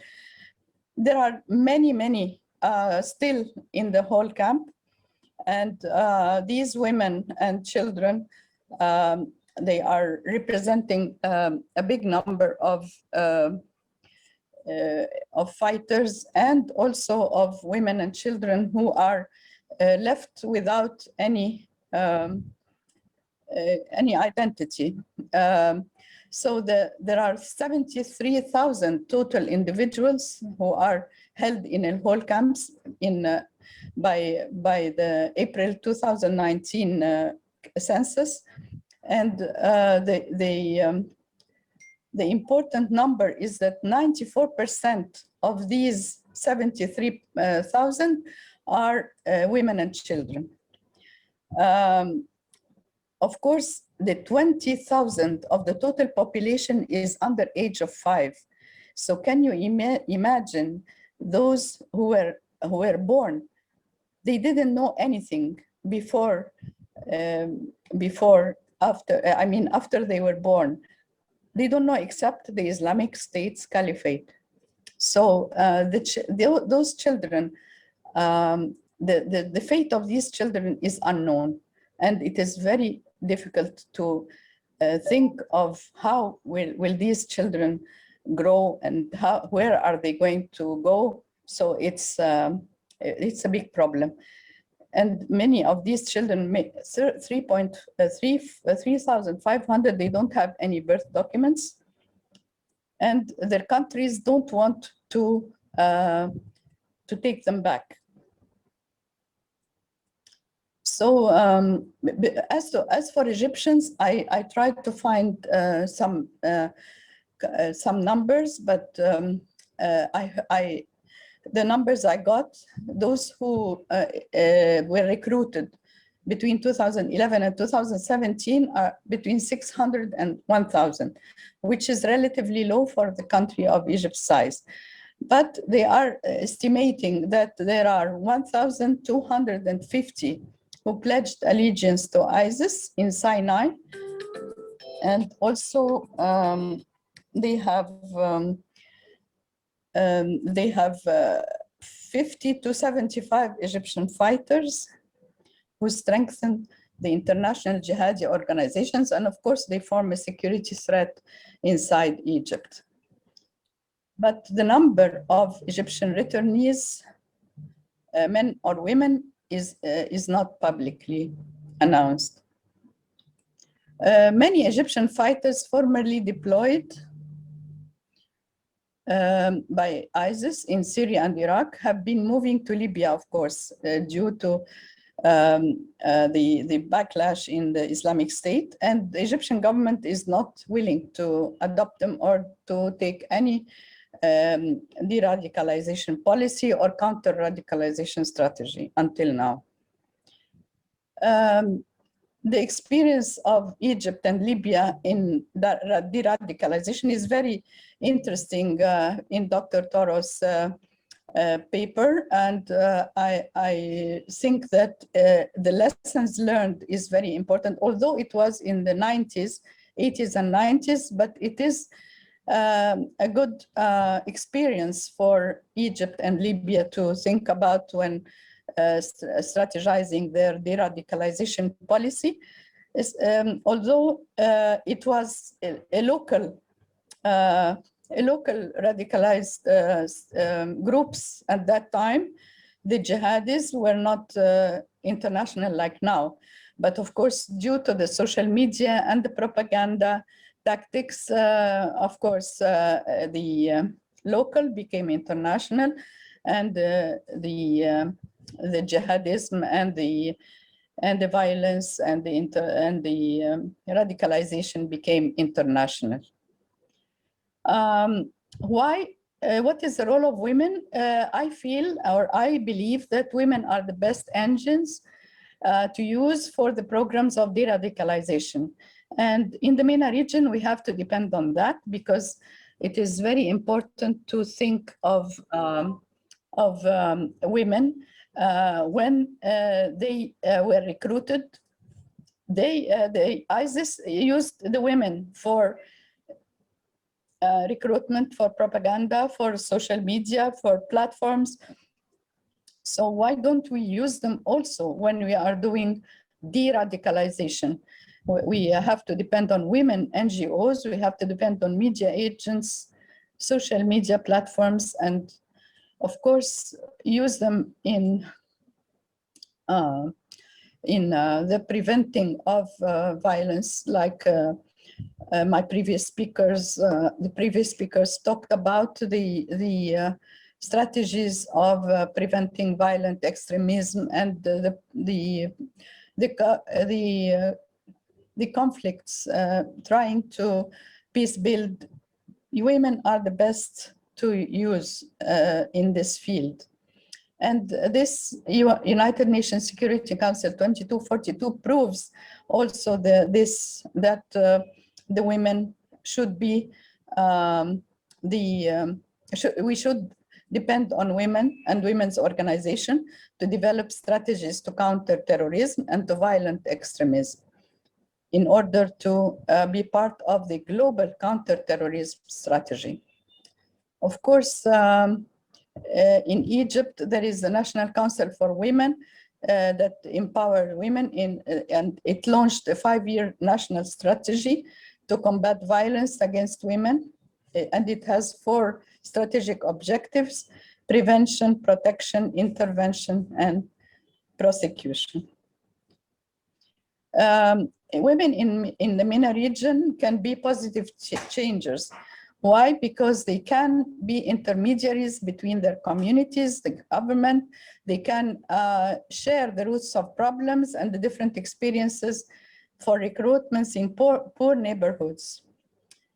The gender perspective is essential because they are the ones who who recognize the needs and the experiences, and who are involved in radicalization process. Women should be employed in PVE and PRR. Women are not too weak when it comes to facing radicalization and extremism. Even in the most patriarchal communities, there is a risk of re-radicalization and re-recruitment if their children's fate is unknown. And this is what I was talking about, the numbers that are still out there, and we don't know how to get them back to their own countries. My recommendation for the returnees in the MENA region, as the previous speaker, Amna and Shafia, and they all recommended to adopt a regional coordinated gender-sensitive action plan, and I agree with them. Another important thing is to share between the countries in the MENA region. They have to share security and intelligence information between governments and civil society in the region. They have to share also lessons learned, like what I said. We have to use what we did before as an experience, and to use the initiatives to classify women returnees according to their affiliation, whether they are victims or whether they are a security threat, and to avoid regular prosecution and imprisonment of women returnees, and to use the local social media platforms like Telegram and propaganda tactics to know what is coming. Egypt's official response, of course, it's not very accommodating to any returnees. There is a presidential decree that was approved in a new counterterrorism law in 2015, and all returnees should go to the judicial system. Security clearance prior to travel to any young woman or man between 18 and 45 has to take a security clearance to go to Turkey or Syria before traveling. Citizens who prove to be members of terrorist groups overseas should be imprisoned for 10 years. And of course, declaration of state of emergency is annually renewed in the parliament. Ambassador Shalabi, I need to, I don't know if you've seen my messages, but Okay. I need you to wrap up if that's possible. Okay, this is my wrap up. Super. I wanted to say that there is no strategy for de-radicalization in Egypt. And I stop here. I'm just referring to the references that I used. And thank you very much for your attention. And I'm ready for any questions. Thank you very much again for inviting me. Thank you very much for your intervention. Absolutely, very, very important to, and I particularly like the categorization of Daesh as a patriarchal terrorist entity. I think that's a very good way of putting it. Thank you so much. We'll have questions and answers for all presentation, for these two presentations after the next presentation, which is from Professor Fatima Sadiki. While we make you host and you prepare your slides, I will introduce Professor Sadiki. She's a professor of linguistics and gender studies at the University of Fez in Morocco. Her work focuses on women's and gender issues in modern North Africa, the Middle East, and the Mediterranean world. She is author and editor of numerous volumes and journal issues, including Women and Knowledge in the Mediterranean, Moroccan Feminist Discourses, and Women's Movements in the Post-Arab Spring, North Africa. Her current research interest resides in the intersection between violent extremism and gender in North Africa, and she's currently finalizing a book on Daesh ideology and women's rights in North Africa. Professor Sadiki, Fatima? There you go. You're muted.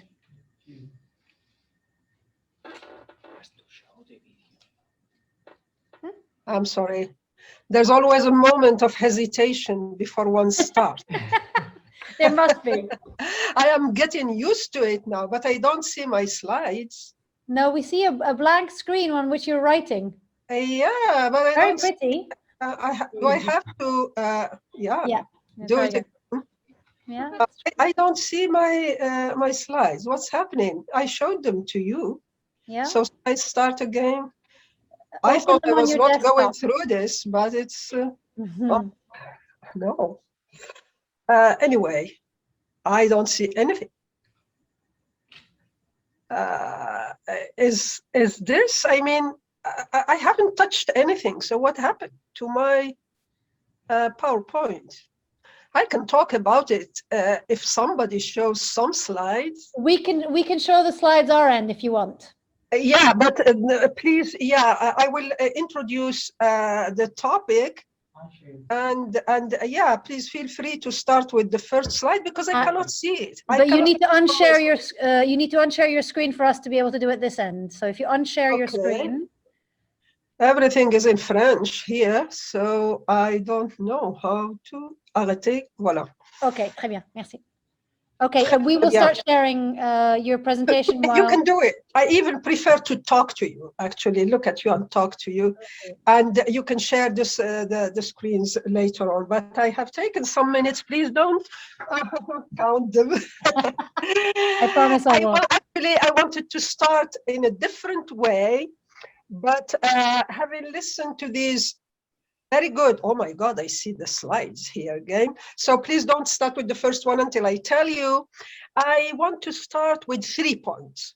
The first one is that all of us need to know that Daesh ideology is a strong one. And the thing that led me to that was a very simple question. Now, if you look at North Africa, especially the Maghreb, Tunisia, Algeria, and Morocco, that's where women's rights are at the forefront of the Arab world in terms of legal rights. We have the most advanced family laws, and polygamy is banned in Tunisia. This is just one example.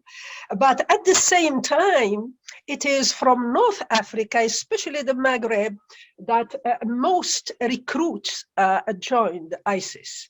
So that started me back in 2016 to look for why is it so, this paradox.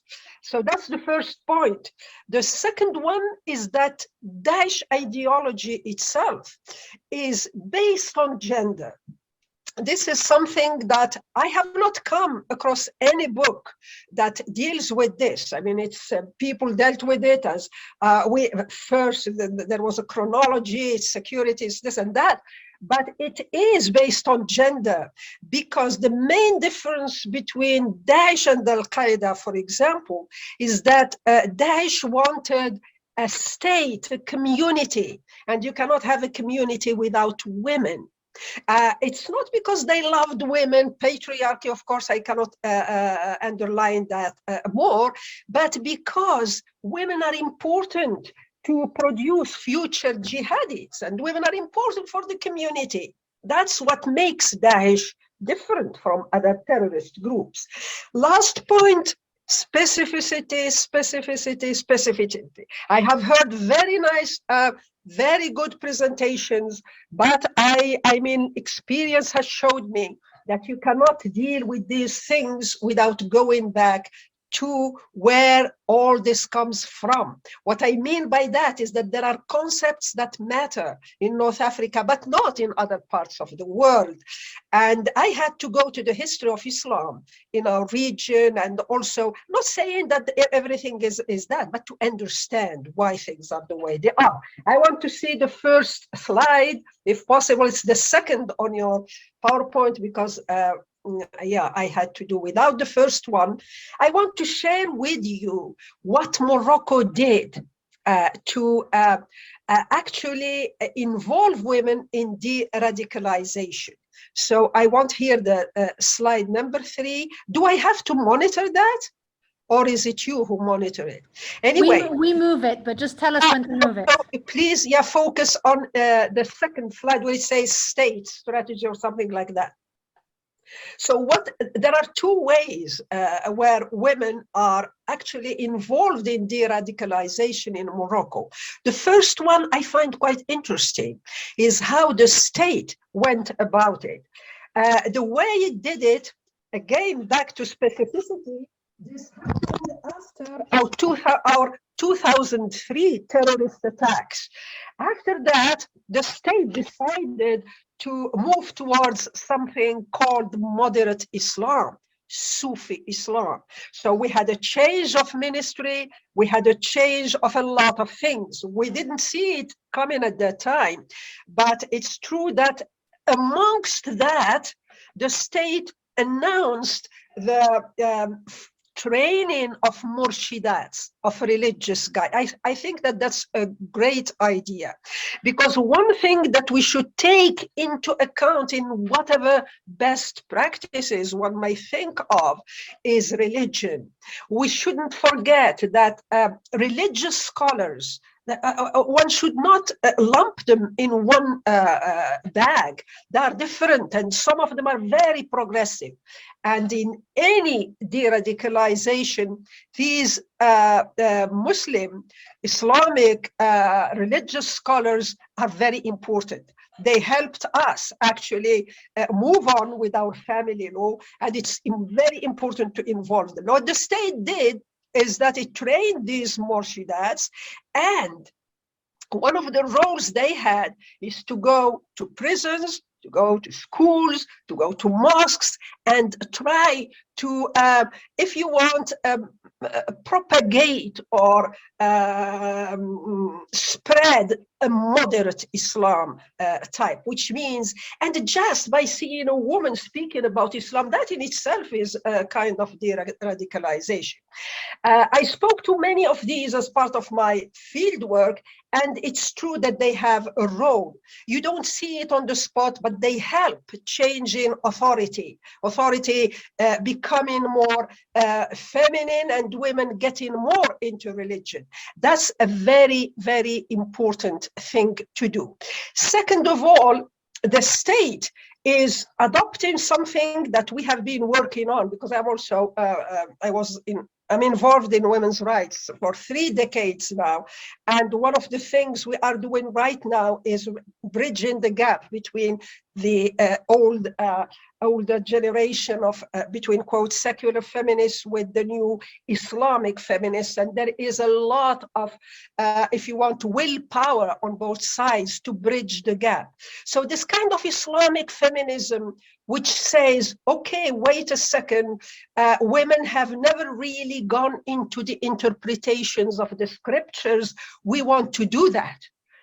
So we want this space. So the state understood that, and it created an institution called the Rabita al-Muhammadiyya, which is an institution that helps interpret Islam, again using this moderate Islam lens as a prism, whatever, to start with. So we are hearing more moderate interpretations, and debates are changing, talking about things that were some kind of science fiction when I was growing up, like abortion, like inheritance, equality.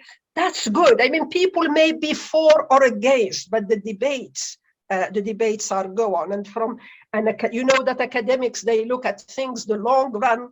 I see it as a big change, especially after the uprisings in the region. People are engaging with these things.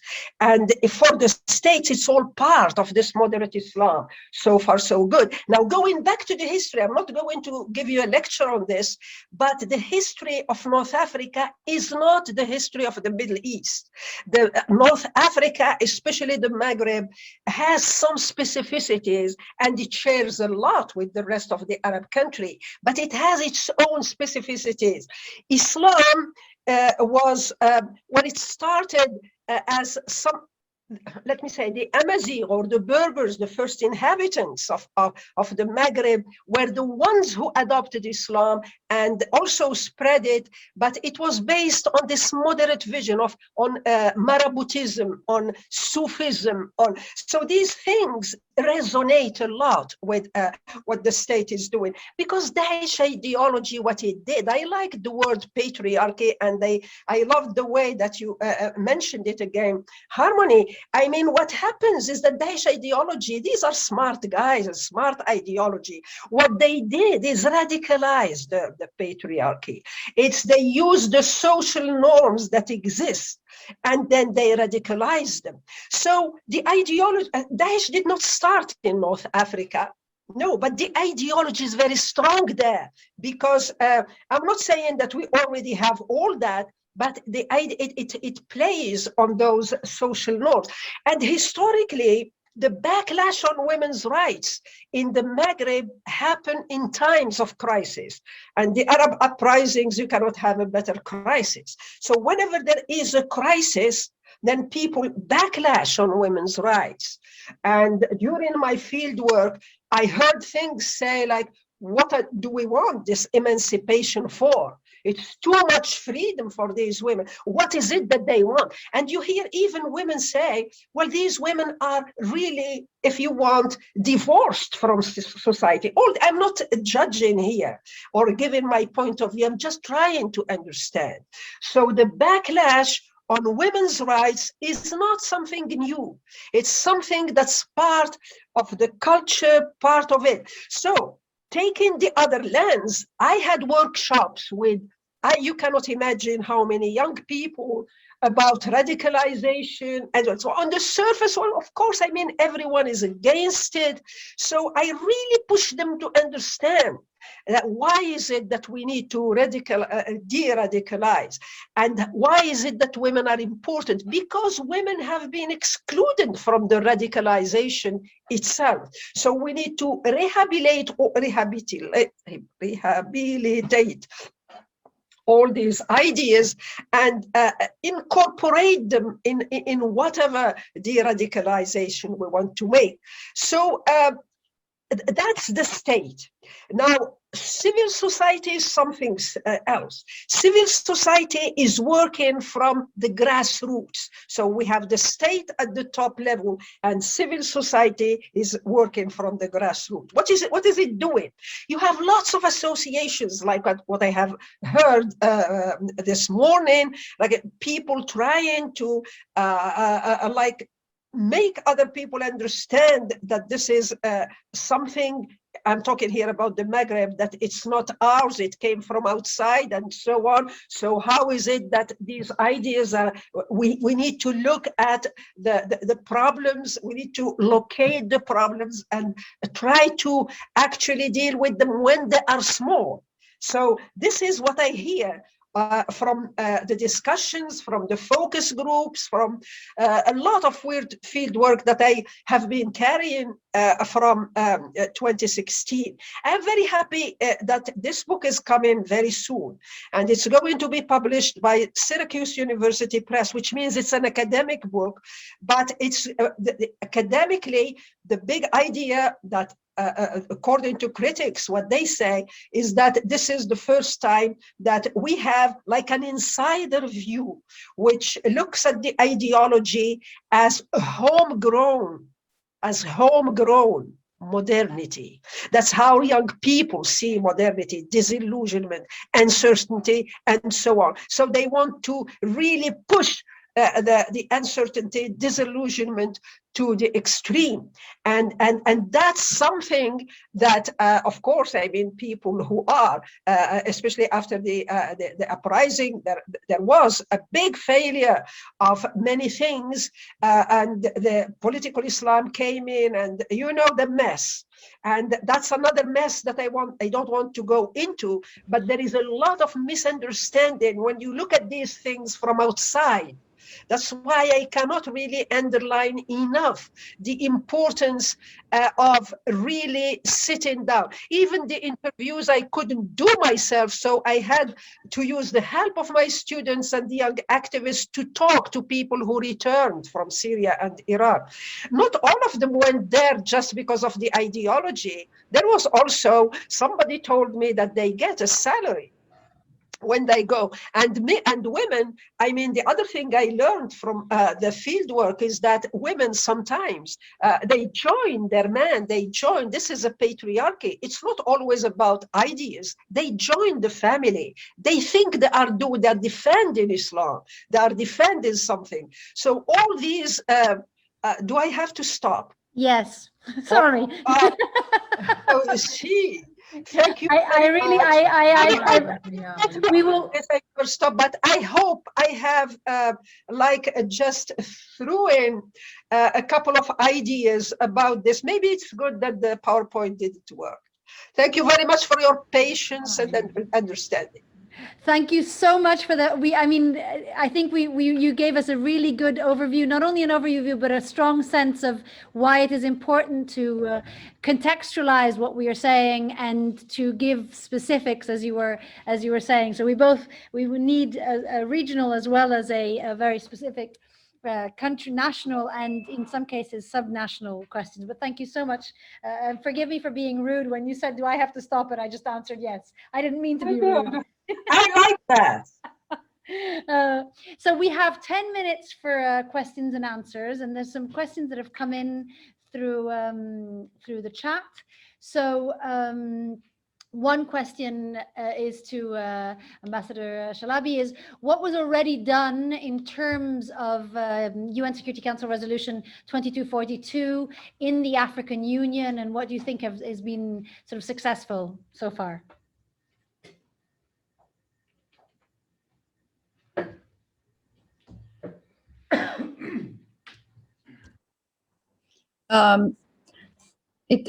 Of course, it is very important that we recognize the role of women now. But of course, FemWise is doing a lot of programs and capacity building for mediators, women mediators in Africa. And this is one of the roles of women in order to link with the grassroots and to empower women in their societies, in their local communities, in order to fight radicalization and extremism. And of course, as you see in Boko Haram, for instance, the role of women was very important.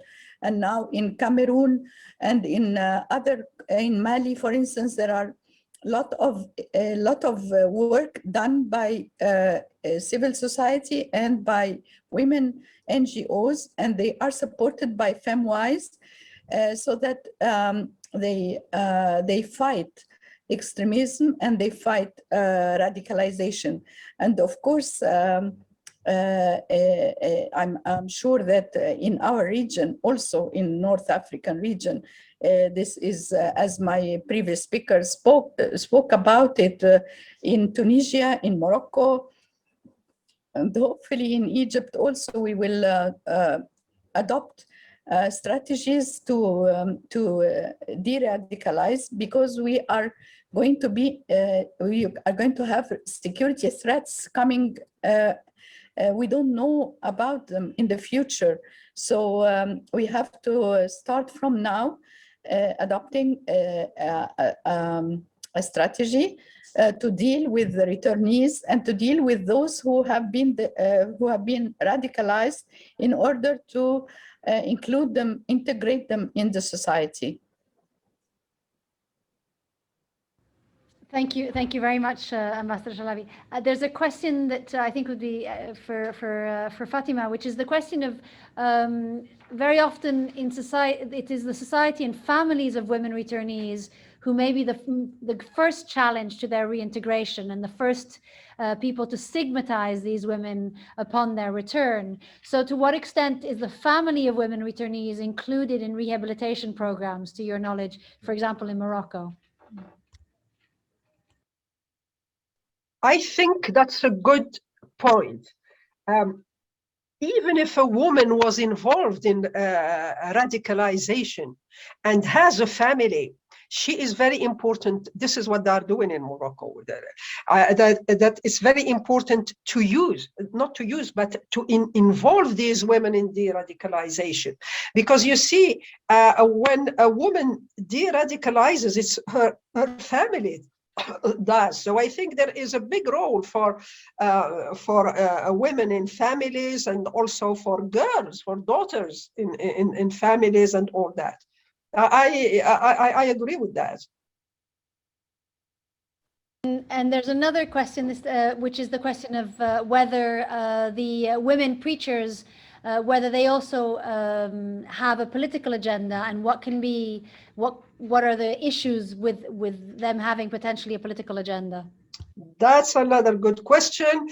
Yes, of course. I mean, political agendas are everywhere. Let's agree on that. So, I'm looking at them as an academic, you see. These preachers, just by being there, their voice, the fact that they deal with topics that a man, for example, that women would be ashamed or embarrassed to ask a man. Like menstruation, like I don't know what, but these women, they deal with that. So the preachers, of course, there is a political agenda, and it's clear, but at the same time, they do push other women to create other spaces, because in addition to that, now we have a lot of women trying to constitute Sufi women, independent from the state, trying to look for their rights. And that's also part of de-radicalization. I am seeing more and more women's voices in this realm, which was before just a male space. Yeah, I think the idea of a pluralism of women, and not assuming that all women are the same, and women are as varied as men, right? And they come with all views and all understandings and all levels of all the brands that one can think of. Thank you. Excuse me, that is just in addition to what you said, complexity. You know, it's not good to see things in white and black, in black and white. There are gray things. That's where terrorism really flourishes. Mm-hmm. So we have to address the gray zones in what we are doing with gender and women in the region. Thank you very much. There's another question for Ambassador Shalabi, which is what role can NATO, for example, have in supporting women in de-radicalization programs in the MENA region? Or would you say that it is better for NATO to stay out of it? NATO's work is very important for the region, especially Mediterranean countries who are there are friends, many countries in the region who are friends of NATO, and there could be joint programs between NATO and between the security sector in our countries in the MENA region, in order to realize or recognize the role of women in the region. In order to de-radicalize, they have to link with civil society, they have to link with government, they have to link with intelligence, they have to link with many authorities in the region. I also want to mention that Egypt has, as Shafia said in the first session, Egypt has appointed many women in police and in the army, in order to involve them in security. And this is a very big step. Plus the of course the Muslim preachers, the women preachers. So together, these two could help the NATO. The programs that are done for these together, like we do interdisciplinary and joint programs between those who are preachers of Islam in the region and those who are security in charge of security and non-violence and counter-terrorism and counter-violence. So in order to link them together, there should be a program that NATO could be part of this, because also European countries are suffering because of the risk of returnees. And we have to, all of us, agree to adopt a certain strategy that involves nonviolence, that involves de-radicalization, and that we stop the de-radicalization or the re-recruitment. Because if they have economic problems, if they have identity problems, all these returnees will go back to violence if we do not help them at this point. So NATO has a big role in this. And we thank you for this study day, because it opens more ways and means of cooperation between Europe and MENA region. Thank you very, very much, Ambassador Chalabi, and thank you, Professor Siddiqui, for your fascinating and important interventions in this panel. I think we're now we're back on time. We're gonna move on to the next panel. And so I'm going to, the next panel where we're gonna be focusing particularly on case studies. So we will be looking at the experiences of in Libya and the experiences in Morocco. So while we give the floor to Professor Samira Al-Masudi, I'm going to introduce her, and we are making you host at the moment. So Professor Al-Masudi is an expert on gender equality, peace, migrants, and refugees. She was the president of the Libyan Women Union in Tripoli during the period from 2012 to 2014. In Libya, she's participated in numerous human rights projects working on topics including preventing and managing violence, legal issues, particularly concerning vulnerable groups, Libyan transitional justice strategy, disarmament, terrorism, women's equality, peace, and restoring the rule of law. If you could, I think you have been made host, Samira, if you can share your screen. You're on mute. Hello, everybody. I have to tell thank you for your invitation. Nice to meet you for all. Okay, that's clear for you? Hello? Yes, if you can Can make you hear it, me? yes, we can hear you. And if you make it a slideshow, then we should be working. Okay.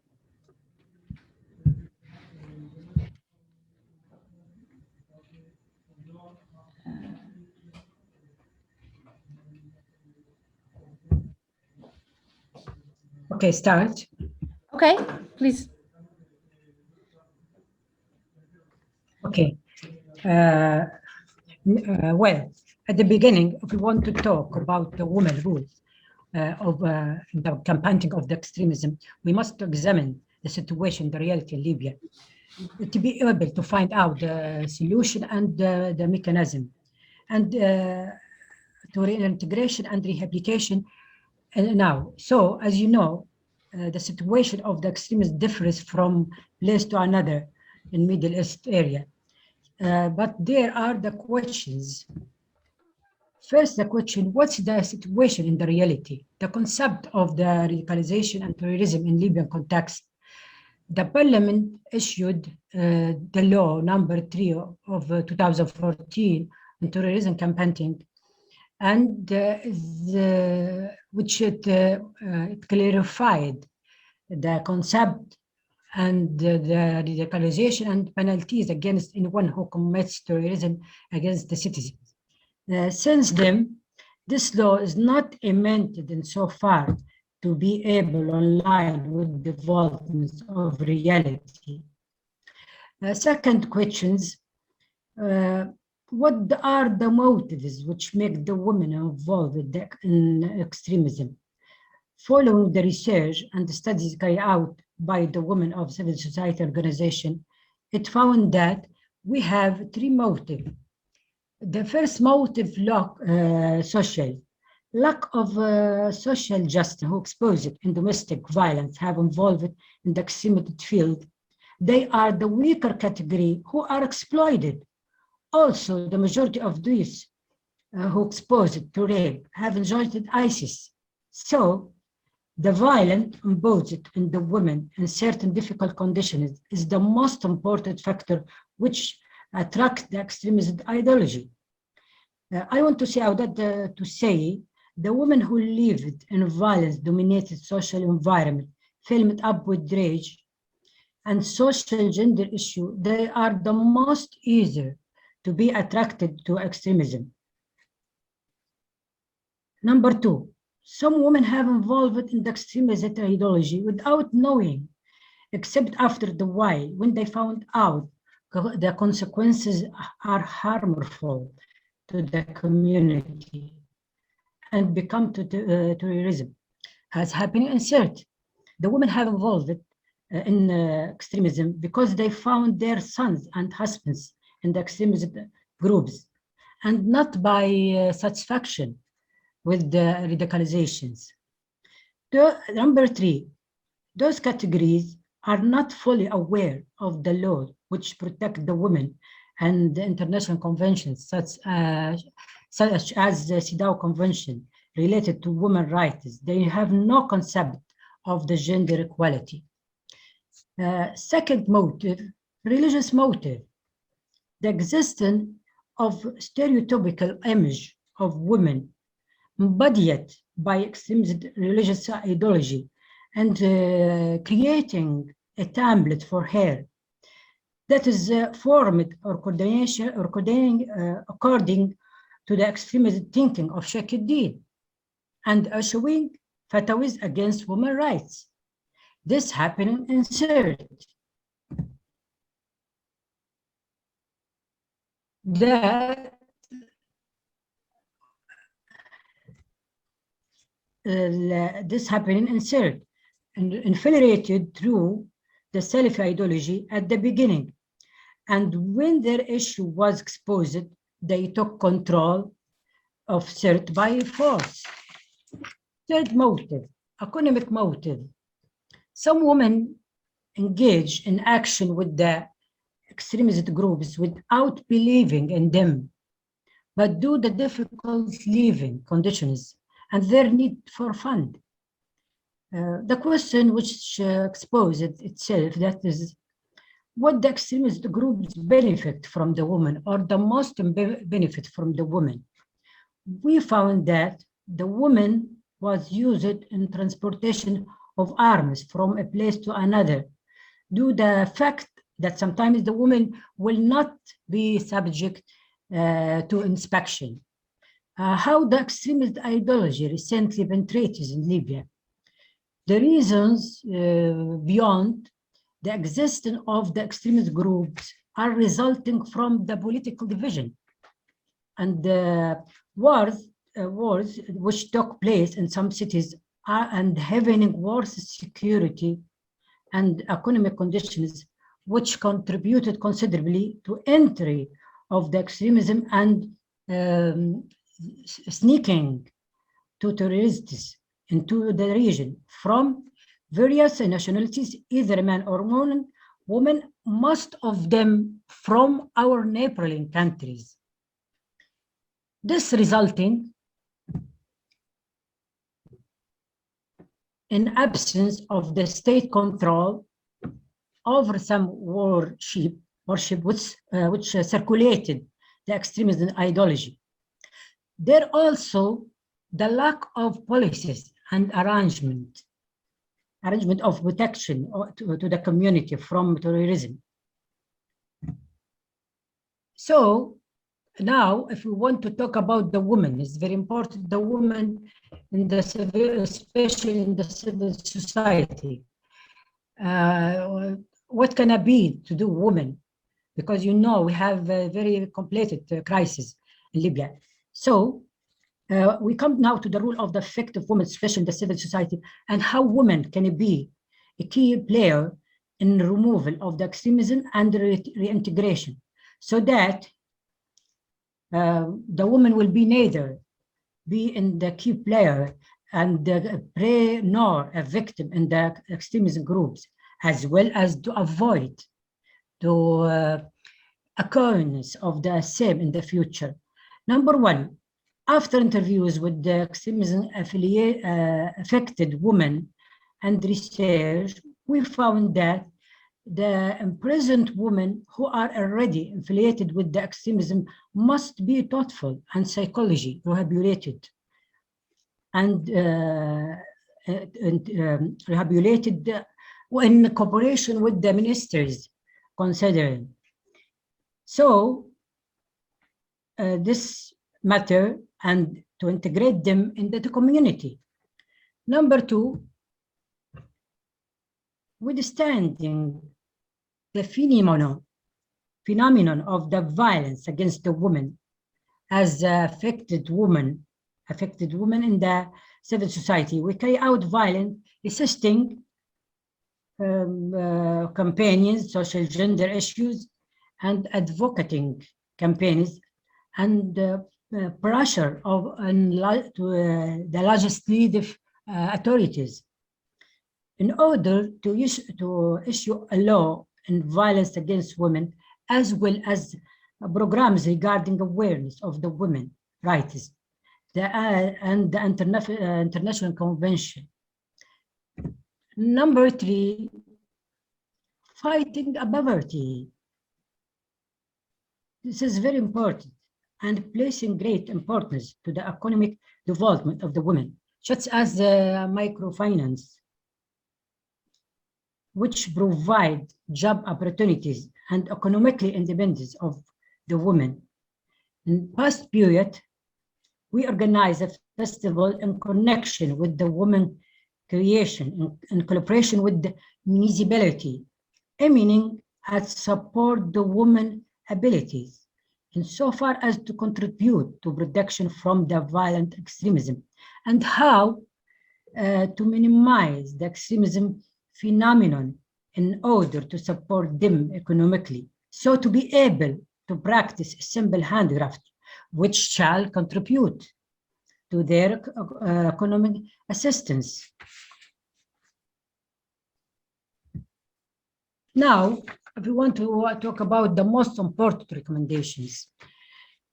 Number one, seeking to find out the social dialogue between the communities, either at the local, regional, and the international level, and exchange of truths. Since the outset, the woman must establish the idea of difference and inculcate the necessity for respecting the other different opinion, so as to reach to an ideological conviction from extremism.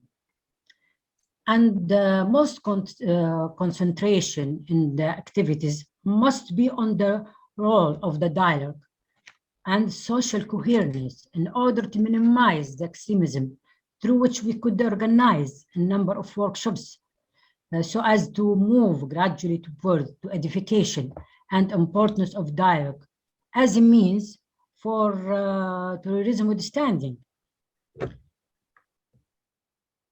Number two, striving for establishment of the awareness and incentive program of thoughtful activities which devolve the community culture, particularly the women, insofar as to be able to align with the development of the era and technology, along with execution of training courses in this field, and how the culture can minimize such as phenomenon. Number three,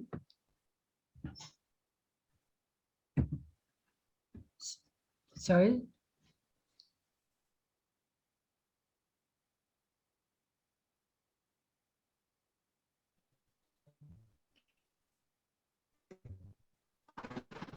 Number three,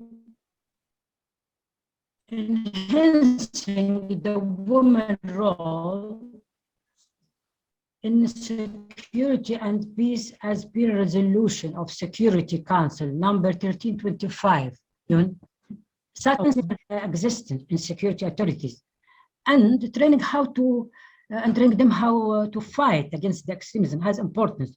Thus ensure the protection of women so as not to fall a victim to terrorism.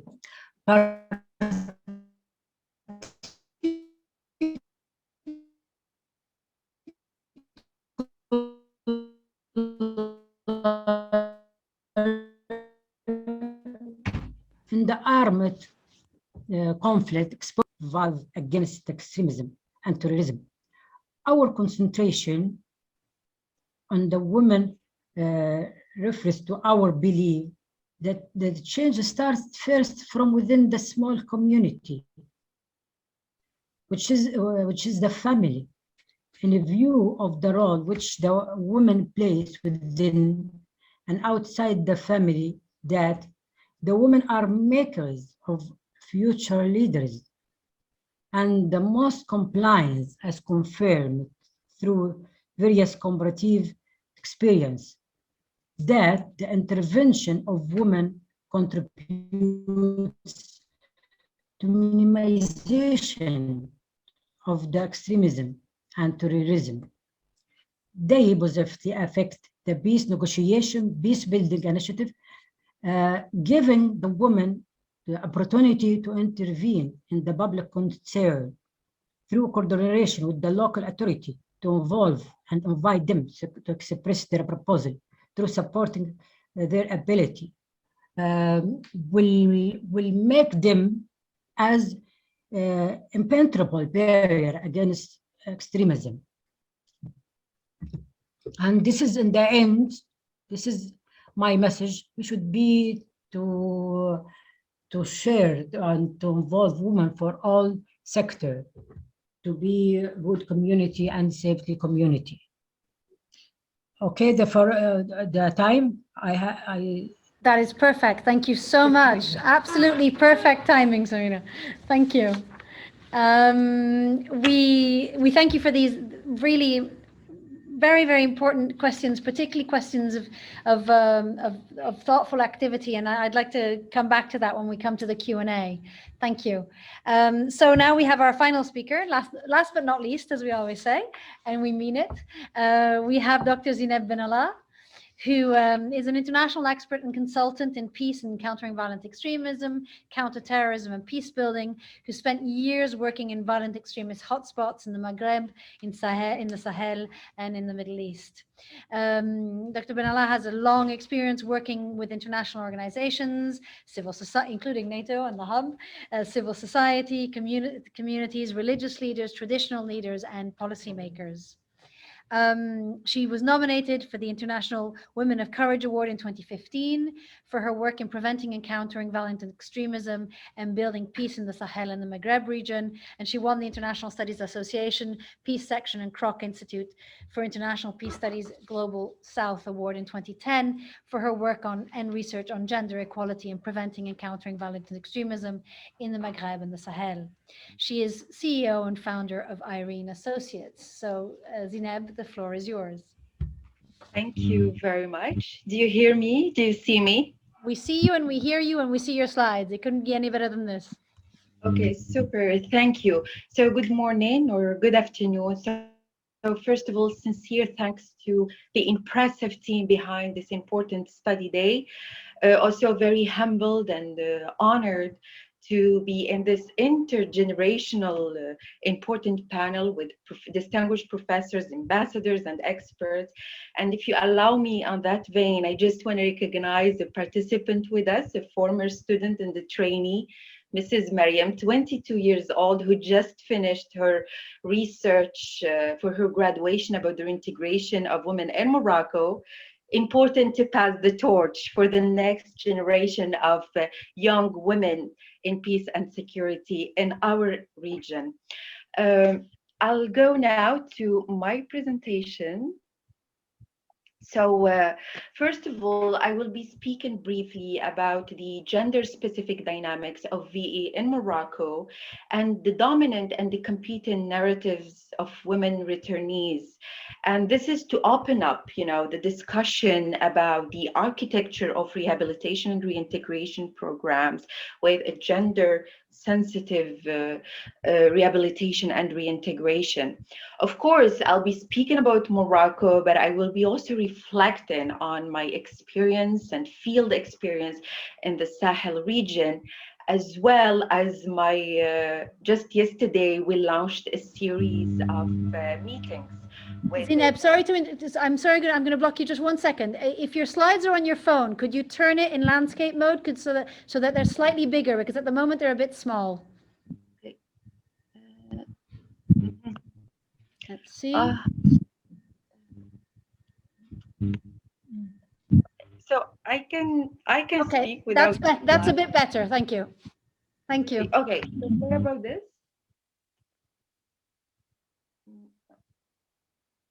Okay. Perfect. That's much better. Thank you. Okay, thank you very much.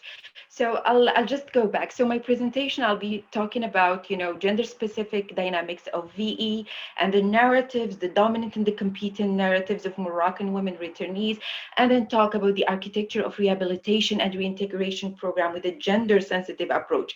This will be based, of course, on practical experience, not only in Morocco, but the Sahel region, but also with the work we are doing with the Mohammed VI Foundation for Reintegration of Detainees and Civil Society.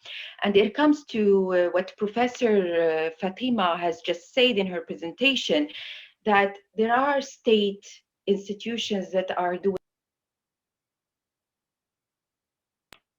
also. There are CSOs at the grassroots level. I think today Morocco is moving to another step of a whole of society approach, where we are learning from lessons, of the past of reintegration programs, where we are today. I think everyone recognized, not only the state institutions, including the security agencies, but also CSOs and the whole community, the importance of these actors working together in order to ensure the success of reintegration programs. So, and I think today these meetings and building these dialogues between these different actors in our society is a first step to have successful reintegration programs. So when we come to Morocco, and when based on, of course, field research for the last 5 years, why many women joined Daesh? So we found that most of women, and here again, not to put women as victims, but most of them, based on interviews and focus groups and surveys, joined their husbands, the patriarch, their husbands or their father, or sometimes their old brothers. So here there is a subordination role that these women, that push these women to join. And many times, though we don't want to put women as only mothers, but they joined with their children. And this is not only based on research, but also on official statistics by Le Bureau Central d'Investigation, where we have more than 280 women and their children who joined Daesh. So now here we go to the dominant, the dominant narrative that confirms that most Moroccan women were recruited by male relatives. But why? And here, important to consider, and I think most of the distinguished speakers talked about the context of patriarchal norm and women dependence on men. And here, not only the social economic dependence, but also the educational independence. And here it comes to the critical thinking and how the education system is important, plus the spiritual dependence, the ideological dependence. And here we can think that it's very important. Women empowerment, whether social, economic, spiritual education, is very important to prevent these women from joining VE groups. Then, when we think, of course, in the research, we're thinking about why they joined, but also within this VEO organizations, what roles that these women played. And evidence says that these women played a recruitment role. They were able to recruit other women. They played an intel role, and then they played logistical roles. Therefore, it comes to these women and comes to the importance of the competing narrative that women as actors, because they played an important role within these VO organizations. And many of these women, again, are still being ideologically committed to the cause. Comes to the ideology driver. Again, and they can educate these children in the values of the caliphate. Again, not just put in that mentioning that women are only mothers, but we have evidence that many women joined with their children. Okay, so within this framework, this diagnosis of understanding why they joined and their roles, today we are facing, we have women returnees. It is a reality. Women are returning to Morocco and with their children. What are the best practices, what is the best architecture of a rehabilitation and reintegration program that we can implement here? Of course, learning from past lessons and our failures. And comes to what I mentioned, that today it's not only the state institutions working together and the CSOs, because the state can intervene, in the rehabilitation program, but then, in the reintegration program, these women and children are going back to their society. Therefore, the society should be part of this reintegration program, including civil society, local civil society organization, in coordination, of course, with the state and other agencies. So when we think about the architecture, so we should remember that we need to restore the pro-social identity and the pro-social ties. How to go about that? So we always, we should think about individual case management and community engagement. The individual case management, where we work on the individual. Sorry, I'm just moving the slide. Okay, so the individual case management is that we need focal points, whether within CSOs or state institutions, that work individually and engage in activities that replace maladaptive, harmful thoughts and behaviors with pro-social alternative thoughts, skills, and behavior that help individuals meet their needs in healthy ways. That's rehabilitation, but also requires, to look for new ways, new paths to connect the returnees to social services and the community to ensure reintegration. But that is not successful alone at the practical level, because if we don't do the community management, where we should prepare the community, and establish this supportive environment and network around the individual and within the community and wider society, it cannot be successful.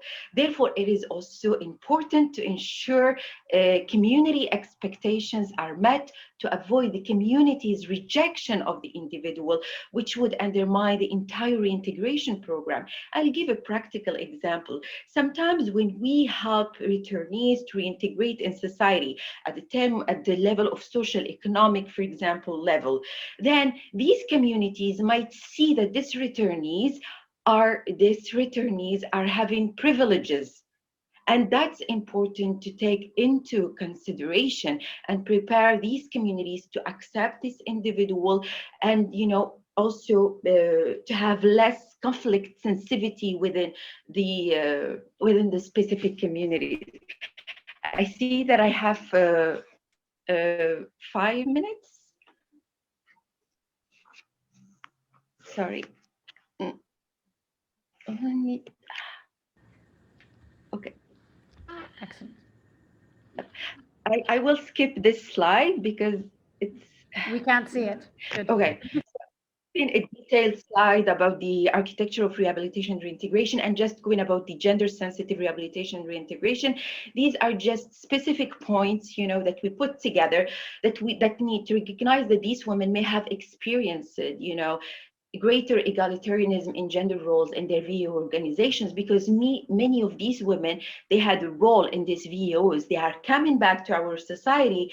They have marginalized social roles. We need to consider that. We need also to consider and seek to address contextual factors that push this woman to join VO organizations and that reinforce women dependence and subordination. Therefore, here important to ensure that these programs empower women.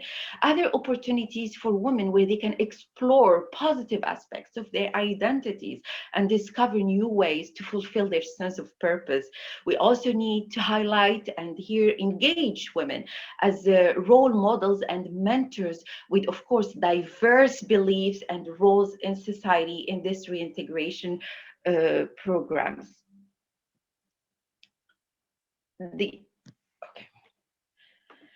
We have also to ensure the content of program does not reinforce this empowerment, disempowering gender stereotyps. We need to recognize and address the distinct social stigma, faced by women returnees. Most of women that participated in armed groups viewed as a violation of conventional social norm. So we need to also recognize and address the gender-specific traumas women may have experienced, abuse and rape. So this is very key to recognize in any rehabilitation and reintegration program. But because of time, I have to skip, the next slide of the gender sensitivity, but, always happy to share with you, and move to the last part, which is about ethics, do no harm, and conflict sensitivity in these programs. In any rehabilitation and reintegration programs, and they mentioned that it's so important to consider that when you provide certain privileges to returning families, such as job opportunities, can increase tensions with receiving communities who perceive that this support is unequally provided. And this is very key important. In addition, any program should not cause any harm.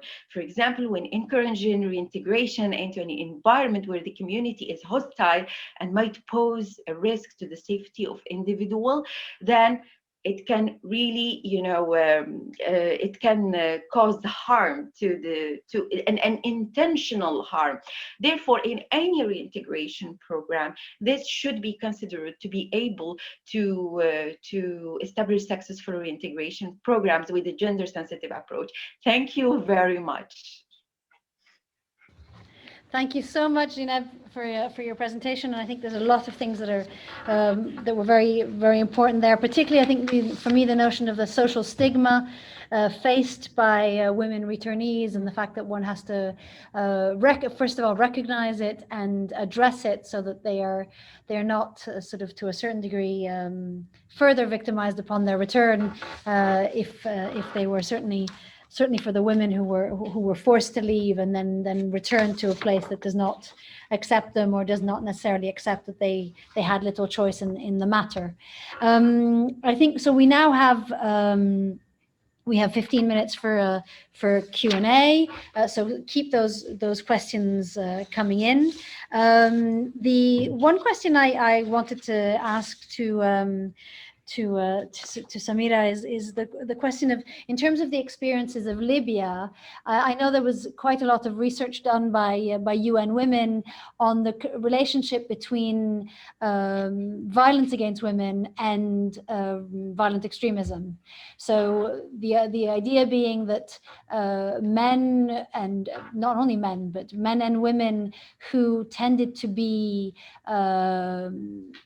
have positions not particularly strong against violence against women, so who tended to excuse violence against women, also tended to be quite supportive of violent extremism. Is this something that you have found in your work on the ground as well?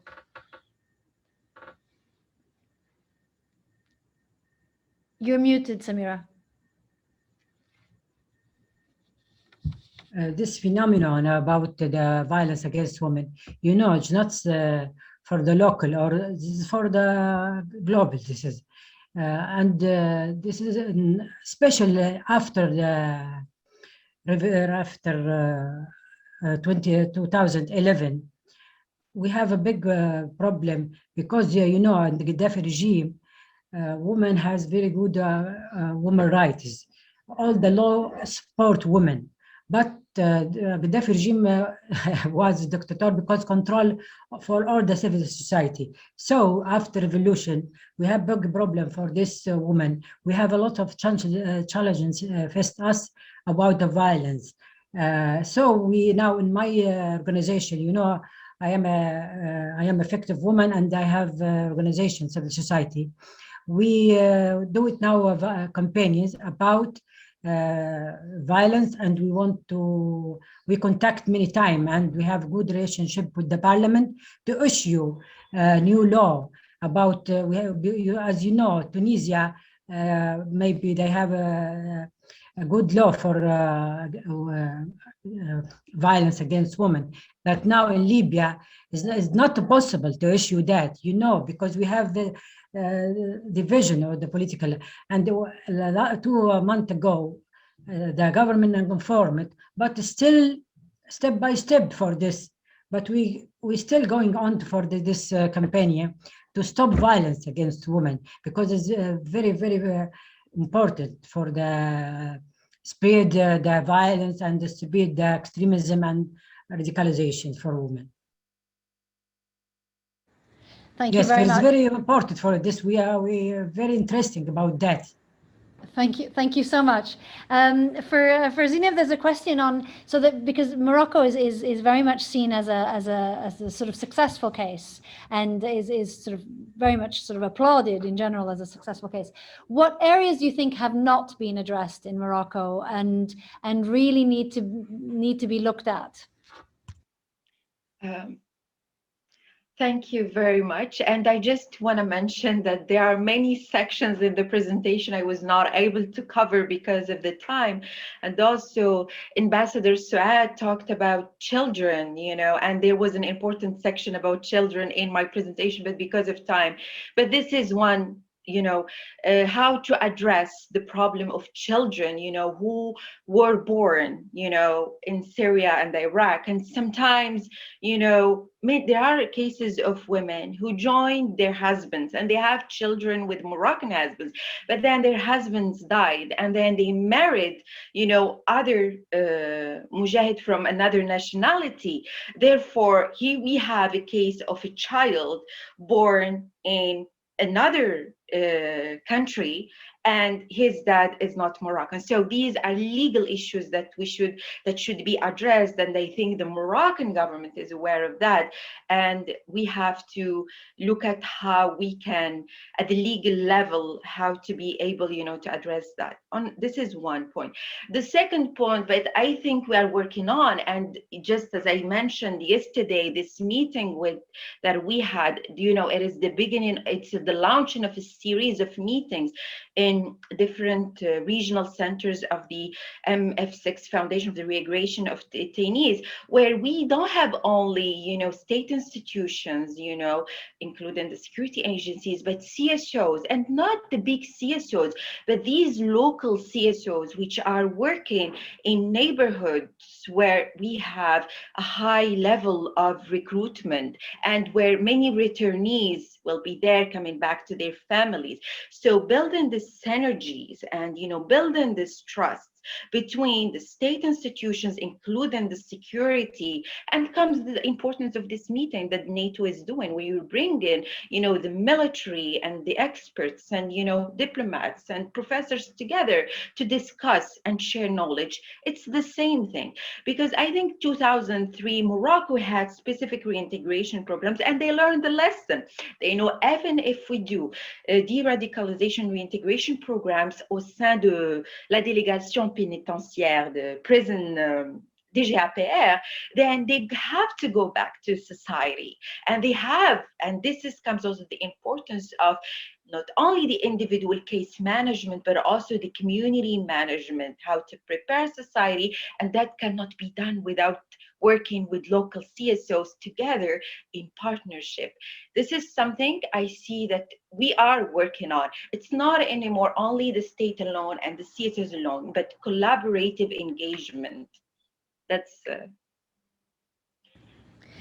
Thank you. I mean, I think and this is a question that I think can be open to all our panelists today. I mean, on one side, it's very interesting and important to have these collaborations between a state and civil society. But a question I would want to ask is there a risk that in that case, civil society are then to a certain degree discredited within communities or seen as co-opted by the state? And what are the dangers of that in terms of their capacity to work within communities? And that is, I mean, anyone who wants to sort of who wants to contribute to that is more than welcome.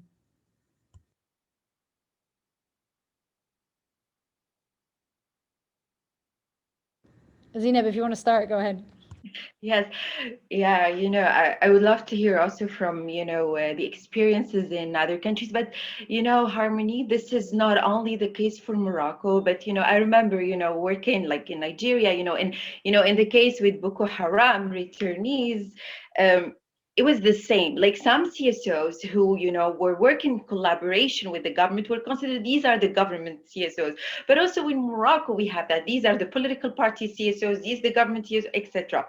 But here again, I think personally, from my perspective, this is why we need strategic communication, where media is involved, raising awareness within also the local communities that these CSOs are not informants to the governments, and also the government is not the oppressive guy. Yes, and I think it will come with building trust, and building trust first of all with sharing information, is being open, and having access to the information within the communities is key. And then these local CSOs, I think, if they have established years of trust, because you need to include these credible voices, the CSOs who have credibility within communities, that they have been working for several years, establishing this trust with these communities, so they know them very well.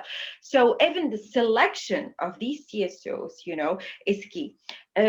Plus, I see that, communicating about these programs, communicating about the issue, it's not anymore a taboo, but we have women returnees and children, and, we need the engagement of everyone, not only the civil society, but the whole community, because that's where they will be reintegrated. Yeah, I hope it helps a little bit. Thank you very much, Zainab. Emna wants to come in with I think with a really interesting point. Do you want to make your point directly, Emna, on the difficulties of introducing of the relationship between NGOs and state actors? Thank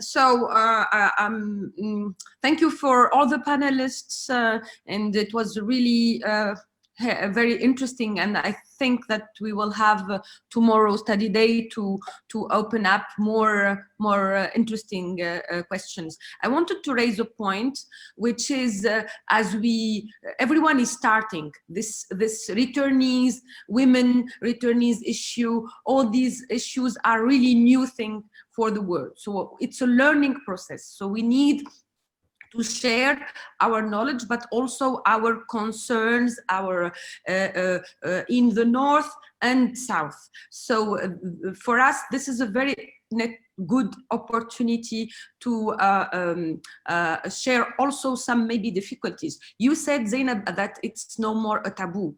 I'm not so sure. So my question is, in all your countries, in all our dear experts, we know that this is sometimes a sensitive issue. There are a lot of sometimes very risky informations that we don't need to be exposed to concerning the returnees from these conflict zones. So, and there is still some resistance from some security actors. Still, some of these returnees are still in prison, and there is some difficulties for the experts and NGO to have access, to start maybe working. And there is also sometimes, and maybe we can continue the debating on this maybe tomorrow, there is even sometimes some, let's say, competition, because there is a lot of funding, and this is also an issue.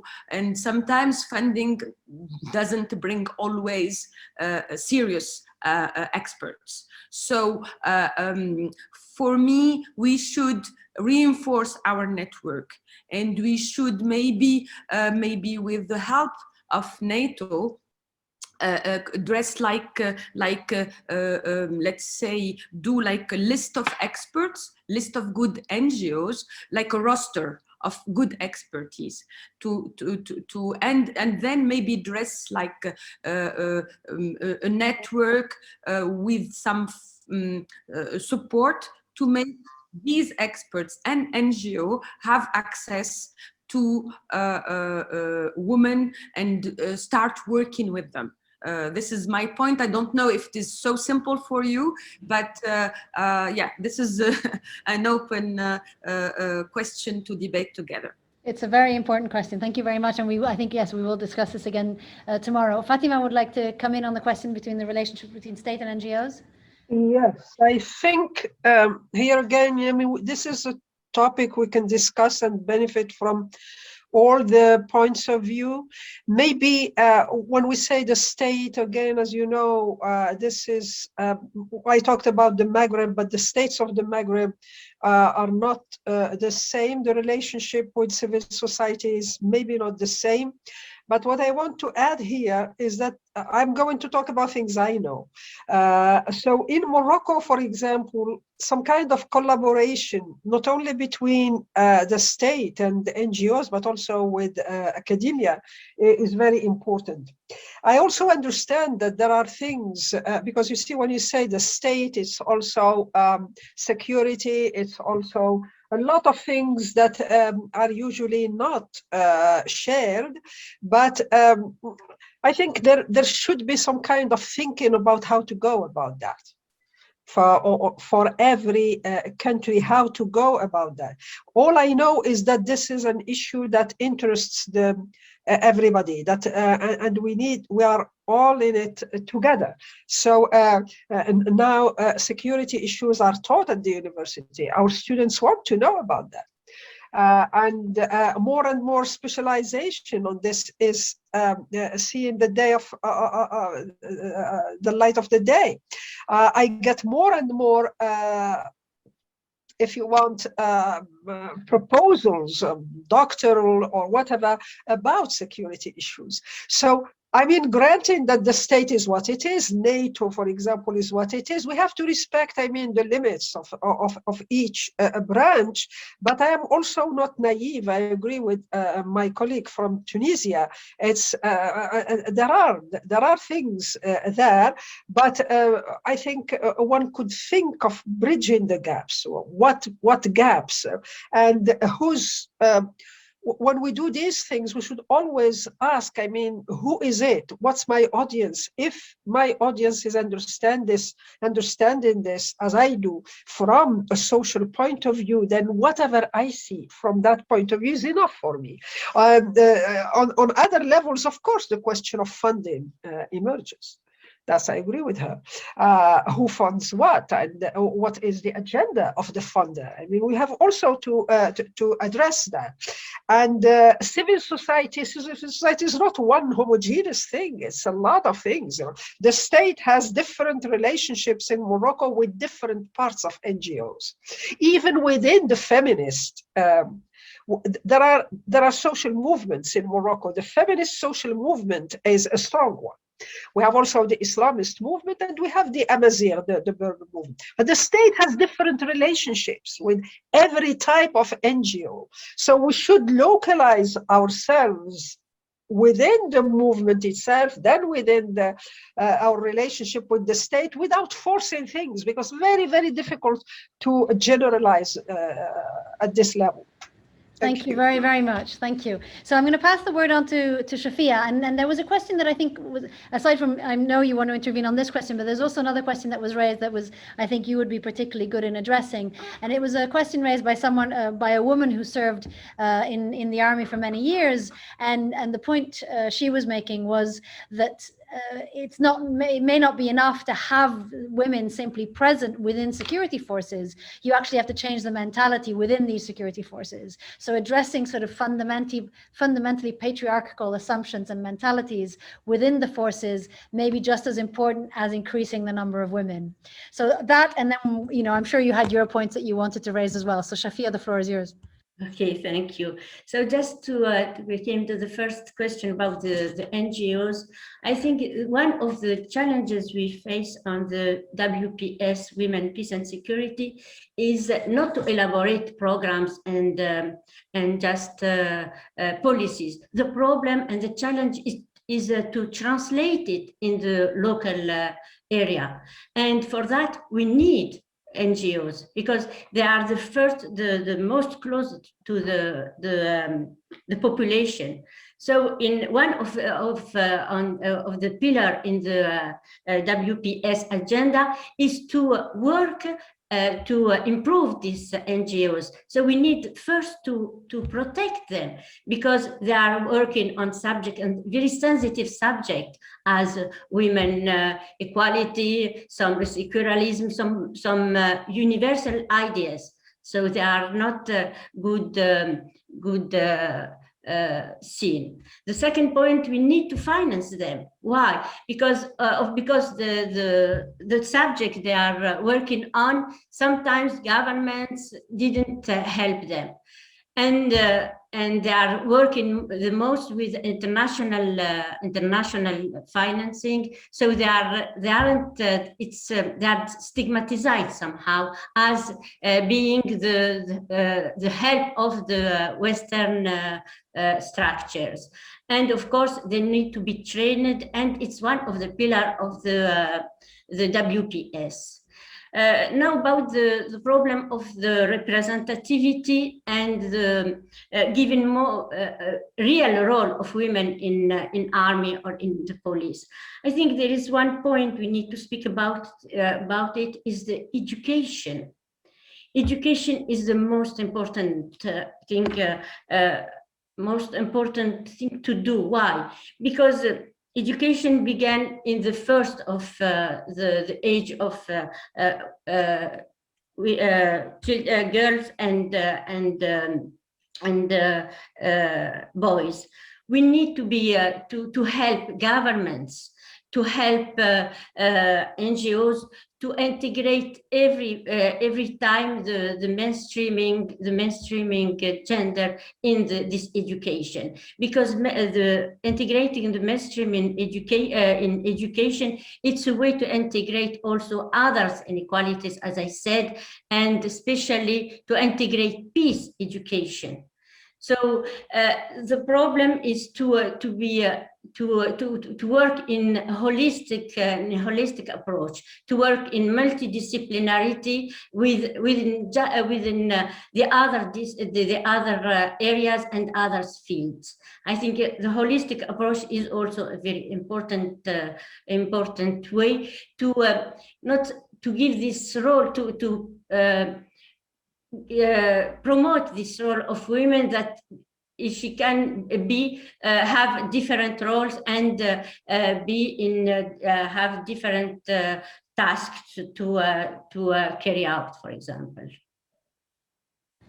Thank you very, very much. And so we're going to wrap up. We have about 10-12 minutes to wrap up, and I just wanted to sort of raise a few of the key points that seem to come up from this, and then we're going to have a meeting tomorrow with the participants, with the speakers from 11 to 1 o'clock. We will send Rome time. We will send you the links and all the details shortly. But I think one of the things that came out most clearly, at least from our side or for me, is that there are no easy answers to this question, which is really the most obvious thing to say in a variety of ways. So forgive me for saying something obvious, but I think there were some really interesting tensions that emerge, and I think I tend to believe tensions are very productive rather than unproductive. So the tension between the idea of a victim woman, the idea of an agential woman, a woman with power, a woman with decision making, a woman as victim, right? And these are very, very contrasting ideas, but at the same time, we have to keep them in tension and maintain the two together. I think they're important. The question of ignorance and knowledge, right? So how much of how much of radicalization happens in ignorance, and how much of it happens in actual knowledge. And the two things, again, are connected between victimhood and agents. The question of women's traditional roles and the way women tend to be understood as women, as mothers, women as wives, women as sisters, which are important roles when it comes to violent extremism. We can't deny that. And at the same time, the need to go beyond just seeing women as mothers, just seeing women as wives and as sisters or as daughters, but women as very simply human beings, right? I keep on thinking back of this moment of Hillary Clinton saying women's rights are human rights. And it seemed like the most banal thing to say, but when you think about it, we know we're 20 years later and we're still struggling with the same idea, and we haven't quite gotten our head around it in a variety of ways. I think the idea that that various speakers came up with that I think is important is the idea of violent extremists organizations as patriarchal organizations, and even as a radicalization of patriarchy, as if patriarchy wasn't violent enough, right? We have a radicalized version of patriarchy coming into making things so much more complicated. I think the question of a pluralist understanding of feminism is interesting. So an alliance between, I think this is something that Fatima said, an alliance between secular feminists and Islamic feminists. And how do we bring that alliance about, right? How do we understand that feminism comes in so many different forms, and that women's groups and women's organizations come in so many different forms, and that all of them have a place to play, and all of them need to be heard.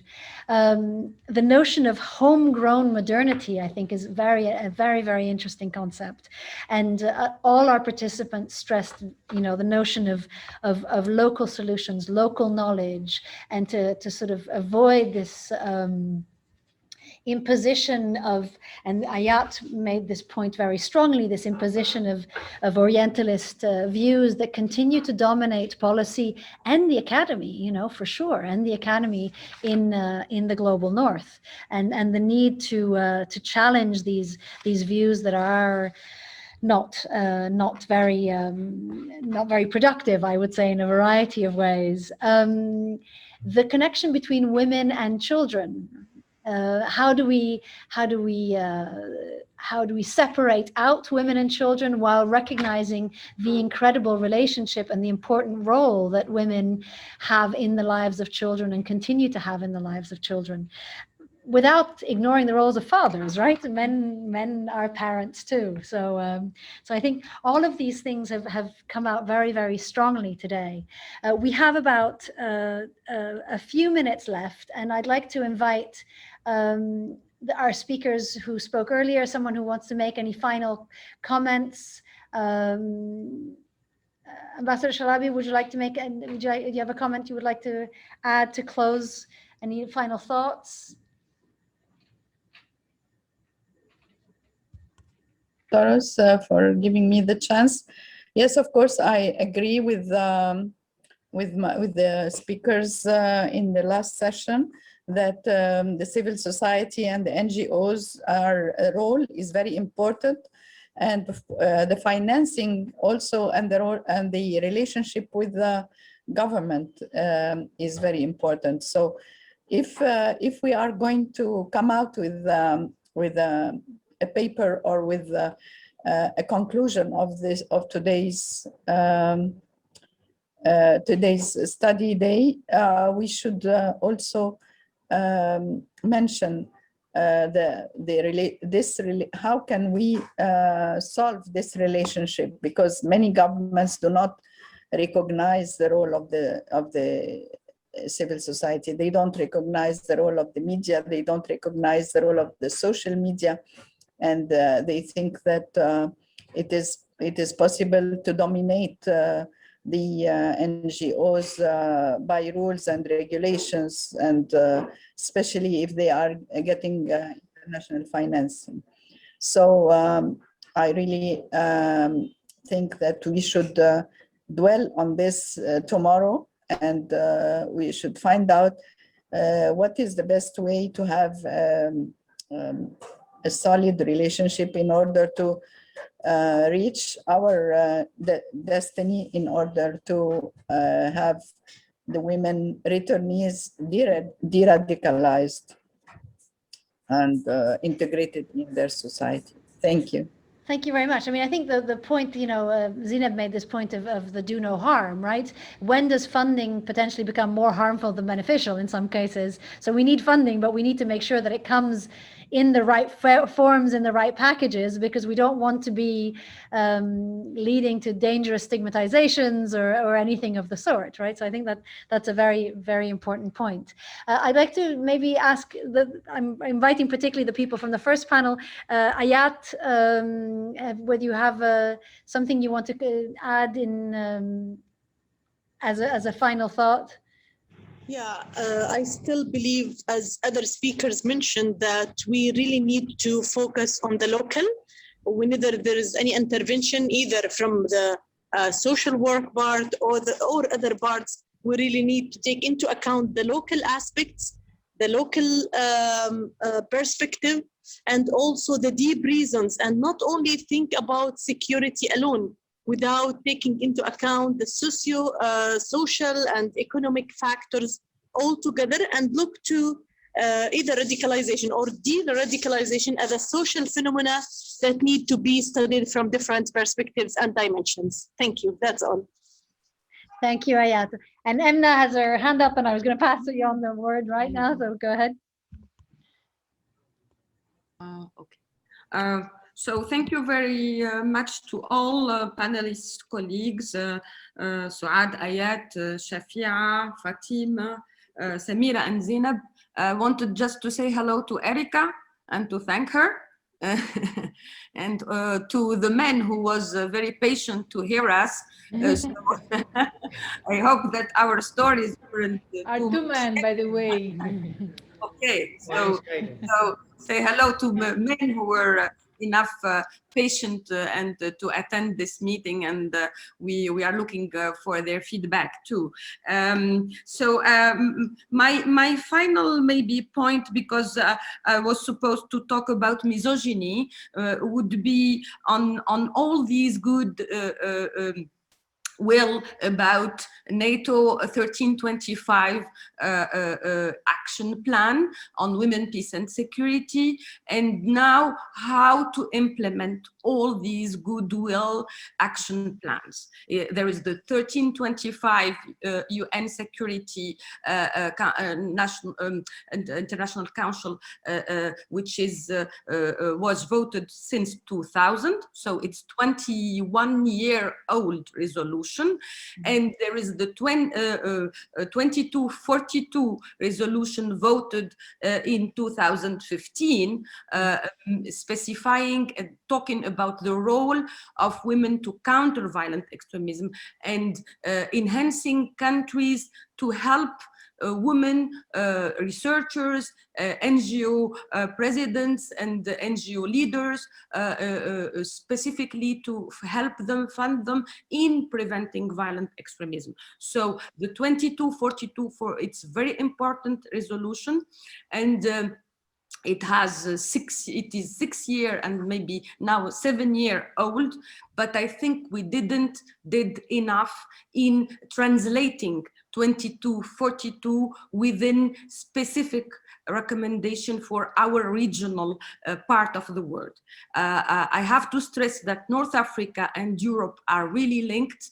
There are serious security issues with the growth of problems in Mali and in Chad, and all the vulnerabilities with the Libyan and people coming back from Syria and so on in this area. So it is really urgent, I think, to add some recommendation to 2242. Again, it's a lot of words, but with the COVID problem, we saw that a lot of NGOs led by women were weakened seriously with funding, with also there were really issues with COVID, and we are aware that some of them were funded by EU or UN and so on, but this funding was sometimes stopped or was touched in a way because a lot of funding went to COVID.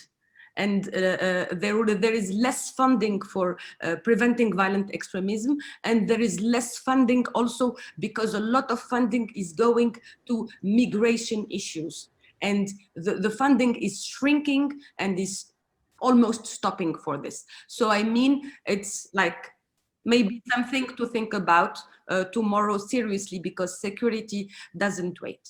Thank you. Thank you very much. I think that, I mean, there's some really interesting points. First of all, there's a comment by a participant of, there's another meeting going on at the same time where there's an all-male panel discussing terrorism and counterterrorism. So maybe we should find a way to bring these things together rather than having sort of this entirely, close to all women discussion and then an all male discussion happening somewhere else.